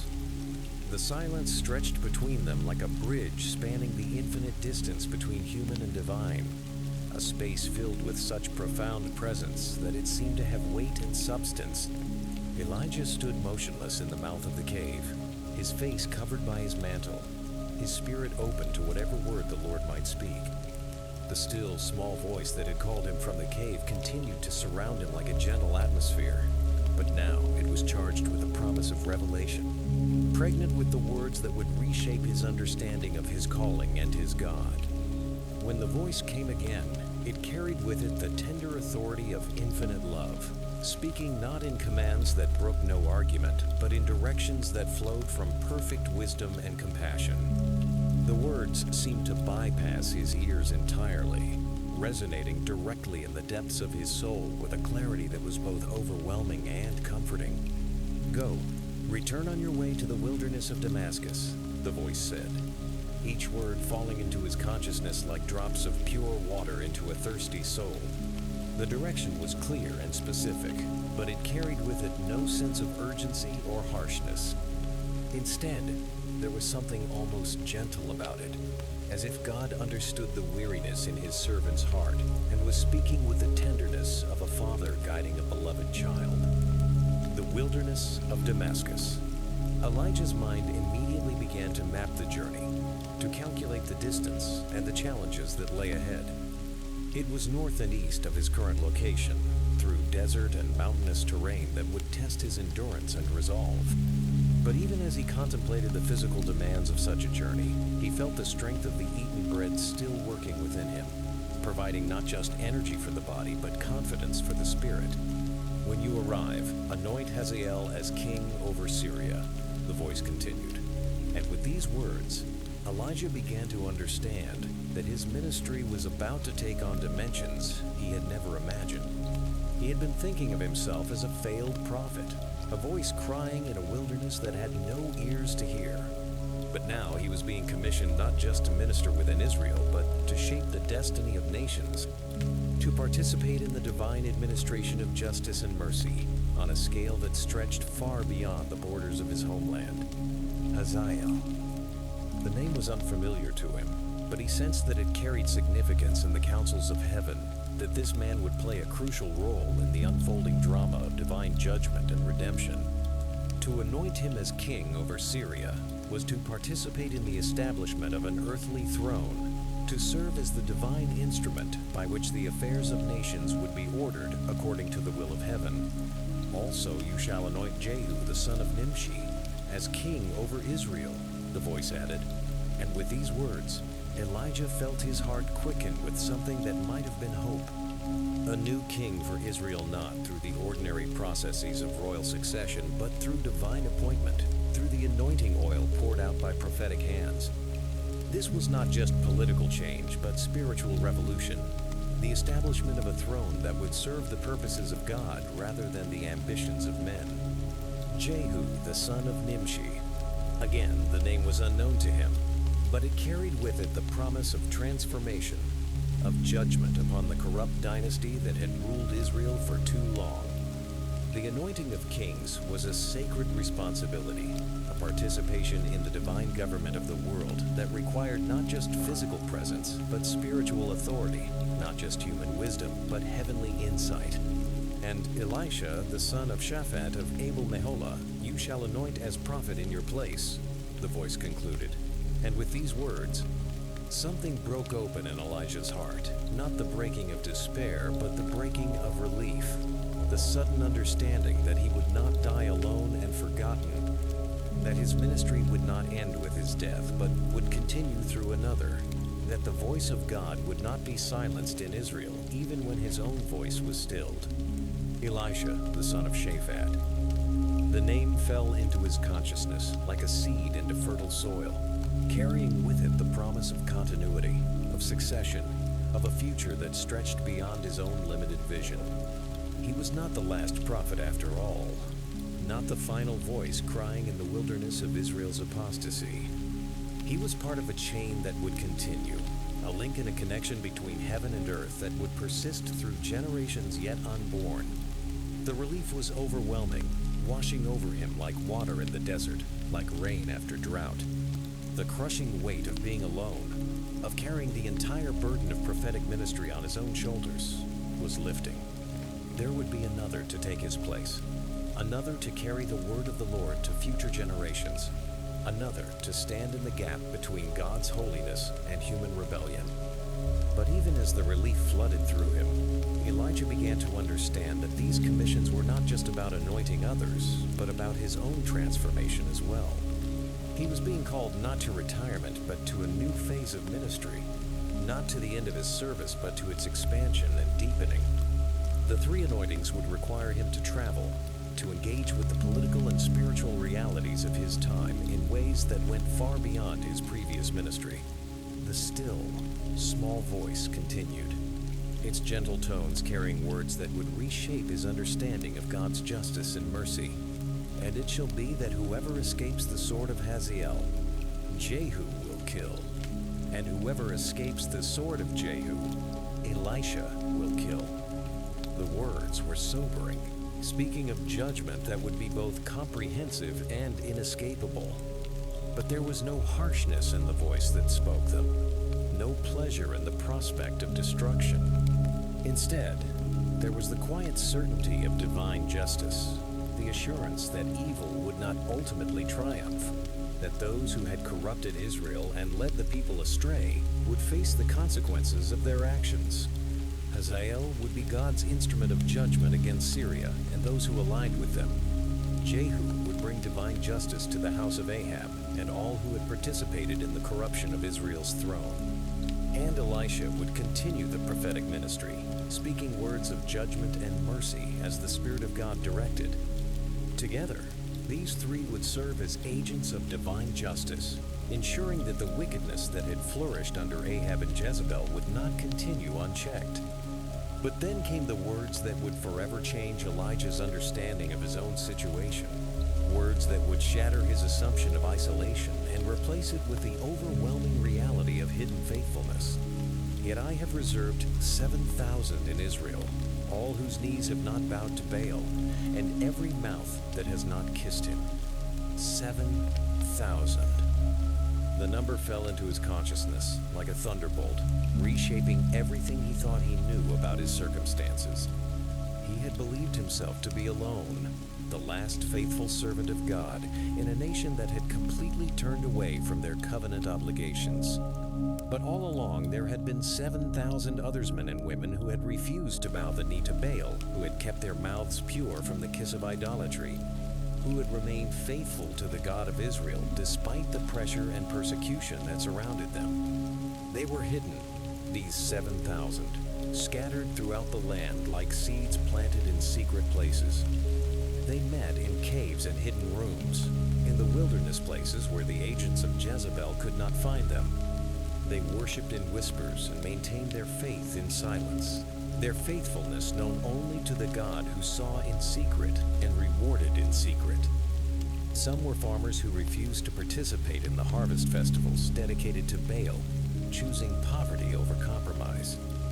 Some were merchants who would not trade in the marketplaces on the sacred days, accepting loss over betrayal of their convictions.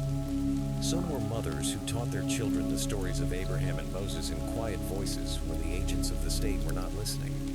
Some were fathers who continued to circumcise their sons and keep the Sabbath despite the dangers such practices entailed.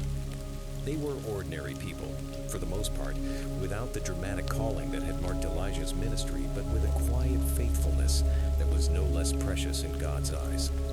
They had not called down fire from heaven or proclaimed drought upon the land, but they had maintained their integrity in the face of overwhelming pressure to conform. They had not stood before kings with words of judgment, but they had knelt before the true God with hearts of worship. The realization of their existence transformed everything for Elijah. He was not alone. He had never been alone. While he had been fighting the dramatic battles on Mount Carmel and in the courts of kings, these 7,000 had been fighting their own battles in the quiet places of daily life. While he had been the visible representative of God's judgment, they had been the hidden representatives of God's mercy, proof that the divine love could preserve a remnant even in the darkest times. The voice of the Lord continued to surround him like a gentle atmosphere, but now it was filled not just with commission, but with comfort, not just with direction, but with a deep peace that comes from understanding one's place in a larger story. Elijah was part of something bigger than his own ministry, something that stretched back to the beginning of Israel's relationship with God and forward to its ultimate fulfillment. The 7,000 were evidence of God's faithfulness, proof that the covenant could not be broken by human unfaithfulness, that the light of divine love could never be completely extinguished, no matter how dark the surrounding darkness might become. They were the remnant according to the election of grace, the first fruits of a harvest that would one day fill the earth with the knowledge of the glory of God. Standing in the mouth of the cave, his face still covered by his mantle, Elijah felt the transformation taking place in his understanding of his calling and his God. He was not the last prophet, but the first of a new generation. He was not fighting a losing battle, but participating in a victory that was already assured. He was not alone, but part of a community of faith that stretched across time and space, connecting him to saints he had never met and servants he would never know. The still, small voice had spoken, and everything was changed. The commissions were clear, the encouragement was real, and the future was bright with the promise of divine faithfulness. Soon he would leave this holy place and return to the world of human struggle and divine service. But he would go as a different man than the one who had fled from Jezebel's threat. He would go as one who had heard the whisper of the infinite, who had been reminded that God's voice was not always in the earthquake, wind, and fire, but often in the gentle breath that spoke directly to the human heart. He would go as one who understood that faithfulness was not always visible, that God's work was not always dramatic, that love was often expressed not in spectacular displays, but in quiet whispers that only the prepared heart could hear. The mountain was silent now, the great manifestations of power having passed away, leaving only the gentle presence that had spoken the words of commission and comfort. But that gentle presence was enough more than enough. It was everything. Chapter 15, The Descent and the Discovery. The encounter on Mount Horeb had lasted through the full cycle of a day, from the dawn that had drawn him from the cave to the sunset that now painted the western sky in shades of gold and crimson.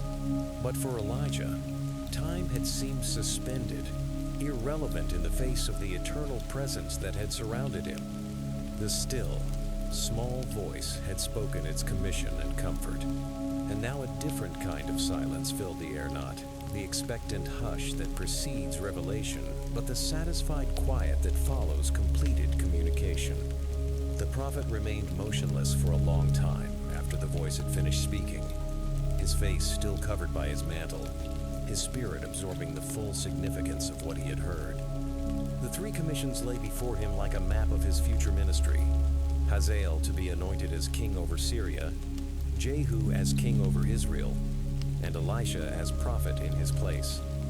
Each name carried its own weight of responsibility, its own promise of transformation for the nations and peoples involved. But it was the revelation of the 7,000 that continued to reverberate through his consciousness like the echo of a great bell. 7,000 faithful souls, hidden throughout Israel like jewels buried in common earth, their faithfulness known only to the God who saw in secret. The knowledge of their existence had shattered his assumption of isolation and replaced it with a profound sense of connection to a community of faith that stretched far beyond his own limited vision. Slowly, deliberately, Elijah lowered his mantle from his face and turned to look once more at the cave that had sheltered him during his time of preparation. The opening seemed smaller now, less imposing, as if the divine encounter had somehow reduced its significance. It was no longer a place of hiding, but a place of transformation, no longer a refuge from the world, but a launching point for new ministry. The prophet gathered his few possessions, his staff, his water skin, the simple provisions that remained from his journey, and prepared to begin the descent from the mountain. But as he took his first steps away from the cave, he felt compelled to pause and look back one more time at the place where his understanding of God had been forever changed. The cave mouth was already falling into shadow as the sun continued its descent toward the western horizon. Soon it would be invisible in the darkness, just another opening in the rock face of an ancient mountain. But Elijah knew he would carry the memory of this place with him for the rest of his days, would remember not just the dramatic displays of wind and earthquake and fire, but the gentle whisper that had spoken directly to his heart. The descent was easier than the climb had been, his feet finding the familiar paths with confidence born of divine strength. The bread of heaven continued to sustain him, providing not just physical energy, but a clarity of purpose that made each step feel significant, meaningful, part of a larger journey toward the fulfillment of God's will. The The mountain released him gradually, each level taking him further from the place of encounter and closer to the world of human struggle and divine service. As he descended, Elijah began to notice things he had missed during his arduous climb to the summit. The rock formations told stories of patient erosion and sudden transformation, of the slow work of wind and water punctuated by moments of dramatic change. The few plants that managed to survive in this harsh environment spoke of tenacity and adaptation, of life's remarkable ability to find a foothold even in the most unlikely places. But it was the silence that struck him most forcefully. Not the profound quiet of divine encounter, but the ordinary silence of the wilderness, the natural hush that came with evening in the mountains. Yet even this silence seemed different now, charged with the awareness that God's presence was not limited to spectacular manifestations, but was woven into the very fabric of creation itself.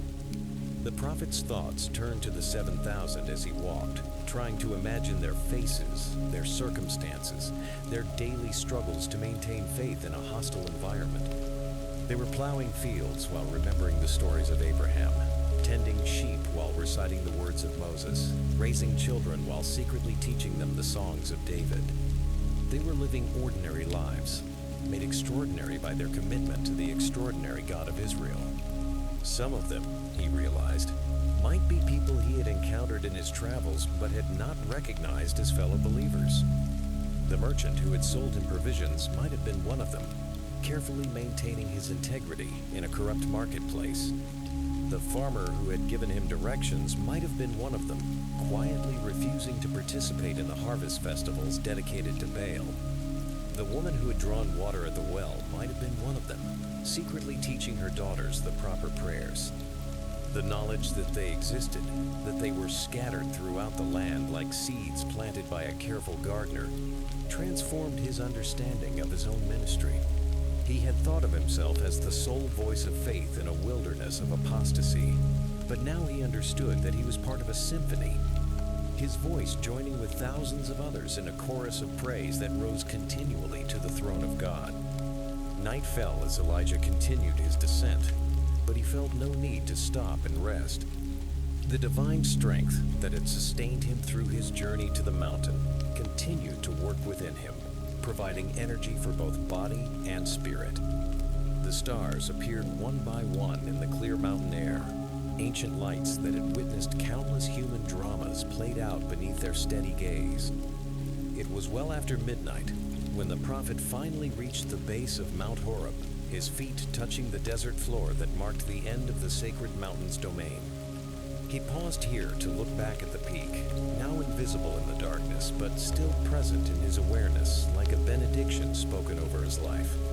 The encounter was complete, the commission received, the comfort given. Now came the work of implementation, the patient labor of translating divine vision into earthly reality. But first, there was the matter of finding Elisha, the young man who would inherit his prophetic mantle. Abel-Meholah was far to the north, in the Jordan Valley where the soil was rich and the farming good. It would take him days to reach it, days of travel through territory that might still be dangerous for a wanted prophet. But the journey no longer seemed impossible or even particularly daunting. He had strength for whatever lay ahead, purpose that would sustain him through any difficulty. As he began to walk north through the desert night, Elijah felt a profound sense of completion settling over him. Not the completion of ministry that would continue for years to come, but the completion of understanding, the satisfaction that comes when the pieces of a complex puzzle finally fall into place. He knew who he was now, understood his role in the larger story that God was writing across the pages of history. He was not the last prophet, but the bridge between the old and the new, not the final voice, but the one who would prepare the way for another. He was part of a community of faith that stretched across time and space, connecting him to the 7,000 faithful souls who maintained their integrity in secret, and to the generations of servants who would come after him. The desert stretched away in all directions, vast and seemingly empty under the star-filled sky. But Elijah no longer saw it as a place of exile or abandonment. It was simply another part of God's creation, another stage on which the drama of divine love and human response would be played out. And walking through it under the ancient light of the stars, he felt more connected to that love than ever before, not through spectacular displays of power, but through the gentle whisper that had spoken directly to his heart. The still, small voice continued to echo in his memory as he walked, reminding him that God's presence was not always dramatic, that divine love was often expressed in whispers rather than shouts, that the most profound truths were sometimes communicated in the quietest tones. It was a lesson he would carry with him for the rest of his ministry, a truth that would shape not only his own understanding, but his teaching of the young man he was now journeying to find. The night was beautiful, the air clear and cool, the path ahead illuminated by starlight, and the inner certainty that came from divine commission. Elijah walked steadily northward, his staff striking the ground in rhythm with his heartbeat, his spirit at peace with the knowledge that he was exactly where God wanted him to be, doing exactly what God had called him to do. The mountain fell away behind him, but its lessons traveled with him, written not on tablets of stone, but on the tablets of his heart. The still, small voice had spoken, and he would carry its whisper with him wherever the path of obedience might lead. Epilogue, the gentle thunder of grace. Years would pass before Elijah would fully understand the depth of what had occurred on Mount Horeb, years of continued ministry that would see the fulfillment of the divine commission spoken in the still, small voice. He would indeed anoint Hazael as king over Syria, though the encounter would come through indirect means and divine orchestration rather than formal ceremony. He would set in motion the events that would lead to Jehu's rise to the throne of Israel, though he would not live to see the full flowering of that particular judgment. But it was the anointing of Elisha that would prove most significant, not just for the continuation of prophetic ministry in Israel, but for Elijah's own understanding of what it meant to serve the God who spoke in whispers rather than shouts. The young man from Abel Mahola would become more than just a successor. He would become a son in the faith, a living reminder that God's work was always larger than any individual servant, always extending beyond the boundaries of any single life or ministry. The 7,000 faithful souls scattered throughout Israel would continue their quiet witness, their hidden faithfulness serving as the foundation upon which future revival would be built. Some would live to see the fall of Ahab's dynasty and the restoration of true worship in the land. Others would pass into eternity with their names known only to God, their legacy preserved in the children they had taught and the communities they had influenced through their steadfast refusal to bow the knee to Baal. But perhaps the most significant outcome of the encounter in the cave was the transformation in Elijah's own understanding of how God worked in the world. The prophet who had called down fire from heaven and proclaimed drought upon the land learned that the most powerful divine communications often came not through spectacular displays, but through gentle whispers that could only be heard by hearts prepared through suffering and surrender. The still small voice became the defining metaphor of his later ministry, the lens through which he interpreted both his own calling and the nature of divine love itself. He learned to listen not just for the dramatic interventions that captured public attention, but for the quiet stirrings that spoke of God's presence in the ordinary moments of life. He learned to look not just for the visible manifestations of divine power, but for the hidden workings that transformed hearts and lives without fanfare or publicity.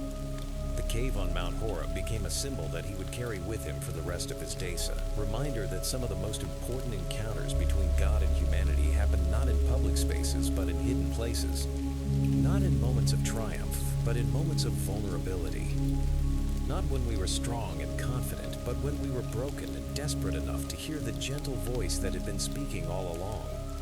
When Elijah's earthly ministry finally came to an end, when the chariot of fire carried him from the Jordan Valley to the presence of God, he would go as one who had learned the deepest secret of divine communication, that the God who could speak through earthquake, wind, and fire often chose instead to speak through the gentle breath that whispered directly to the human heart.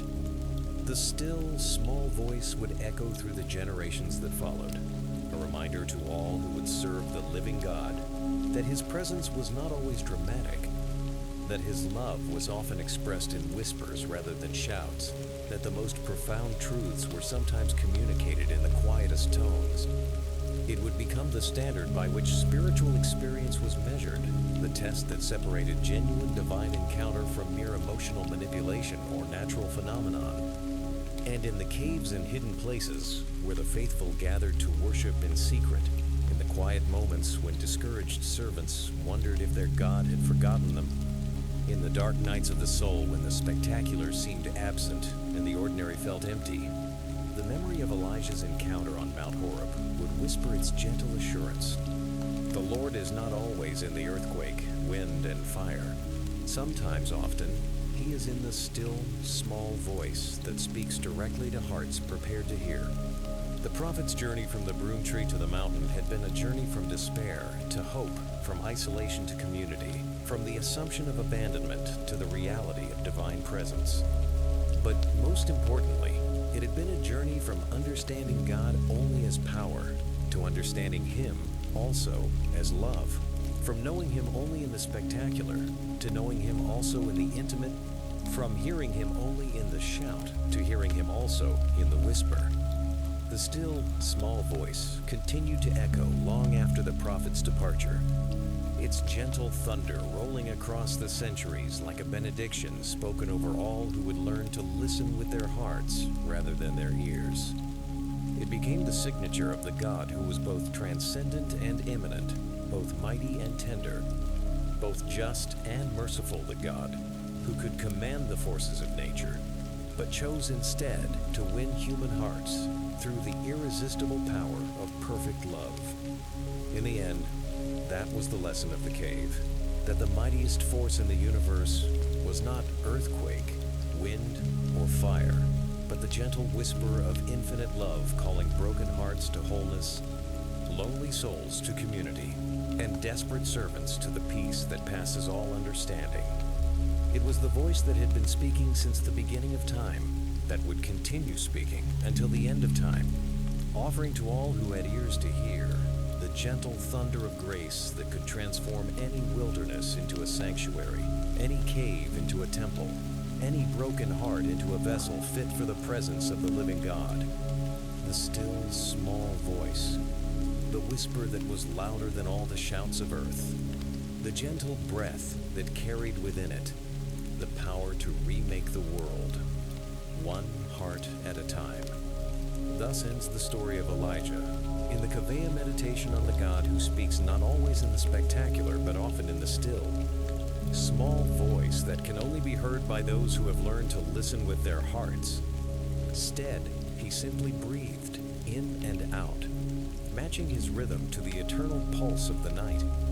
Somewhere in the distance, a night bird called to its mate. Somewhere, the wind whispered through the dry grass. Somewhere, the sound of his own heartbeat continued its stubborn affirmation of life.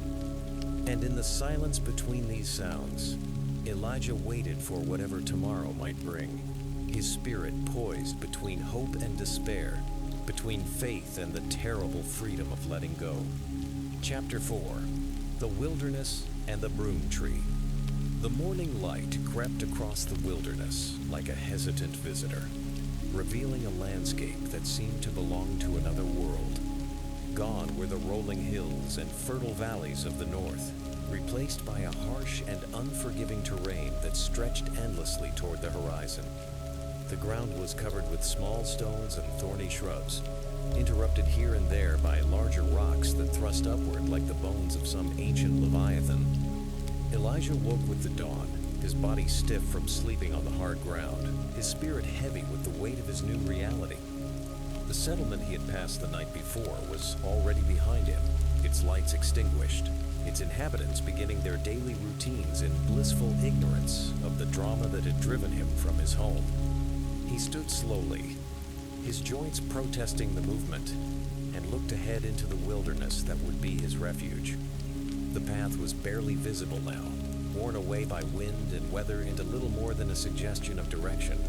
Few traveled this way, and fewer still had reason to venture into the deep desert that lay beyond. The The sun climbed higher, its heat already beginning to press down upon the earth with an intensity that would only increase as the day wore on. Elijah adjusted his cloak to protect his head and shoulders, took a sip from his water skin, and began to walk. Each step took him further from the world of men and deeper into the realm of silence and solitude. The wilderness had its own terrible beauty. The rocks were carved by wind and water into fantastic shapes, sculpture galleries created by the patient artistry of time. The few plants that managed to survive in this harsh environment possessed a stark elegance, their forms pared down to the absolute essentials of existence. Everything here spoke of endurance, of the ability to persist in conditions that would defeat lesser forms of life. As the morning progressed, Elijah found himself entering a kind of walking meditation. The rhythm of his steps, the sound of his breathing, the whisper of wind through stone, all of these combined to create a state of consciousness that was both heightened and dreamlike. The urgent panic of yesterday was giving way to a deeper, more existential kind of despair. He had been walking for perhaps 3 hours when he saw it in the distance a lone broom tree, its sparse branches offering the promise of shade in the merciless landscape. The tree stood like a green flag of hope in the brown and gray wilderness, a testament to life's stubborn refusal to be completely extinguished even in the most hostile conditions. Elijah quickened his pace, drawn by the prospect of rest and shelter. The tree was larger than it had appeared from a distance, its roots running deep into the earth to tap whatever moisture might be found in the rocky soil. Its branches spread wide, creating a circle of blessed shade that seemed like a gift from heaven itself. The prophet collapsed beneath the tree, his body trembling with exhaustion and relief. He had pushed himself hard, driven by the need to put as much distance as possible between himself and his pursuers. But now, in the shelter of the broom tree, the full weight of his situation began to settle upon him like a heavy cloak. He was alone in the wilderness, far from any human habitation, with limited food and water. Behind him lay the certain death that awaited at Jezebel's hands. Ahead lay the unknown dangers of the desert, where exposure and thirst could kill as surely as any sword. He was caught between two forms of destruction, with no clear path to safety. The shade of the broom tree felt cool against his fevered skin, and for a moment he simply lay there, breathing hard, his heart gradually slowing to a more normal rhythm. The silence of the wilderness was absolute, broken only by the whisper of wind through the branches above his head. It was a silence that seemed to have weight and substance, pressing down upon him with the force of revelation. This was what his life had come to. After years of faithful service, after standing before kings and calling down fire from heaven, after being used as an instrument of divine justice and mercy, he was reduced to the safe fugitive hiding beneath a desert shrub, with nothing but emptiness stretching in all directions. The irony was almost too bitter to bear. Yesterday he had been the hero of Mount Carmel, the prophet who had restored the faith of a nation. Today he was a broken man, driven into exile by the threats of a woman who worshipped false gods. The distance between triumph and tragedy, he was learning, could be measured in the space of a single night. As the sun climbed higher, the heat became more intense. Even in the shade of the broom tree, the air shimmered with thermal waves that distorted the distant landscape into a writhing mirage. Elijah's water skin was already half empty, and he rationed himself carefully, knowing that the next source of water might be days away. He thought of the brook Cherith, where he had hidden during the first years of the drought. God had commanded ravens to feed him there, an unlikely provision that had sustained him through the long months of exile. But there were no ravens here, no brook, no visible sign of divine provision. The God who had once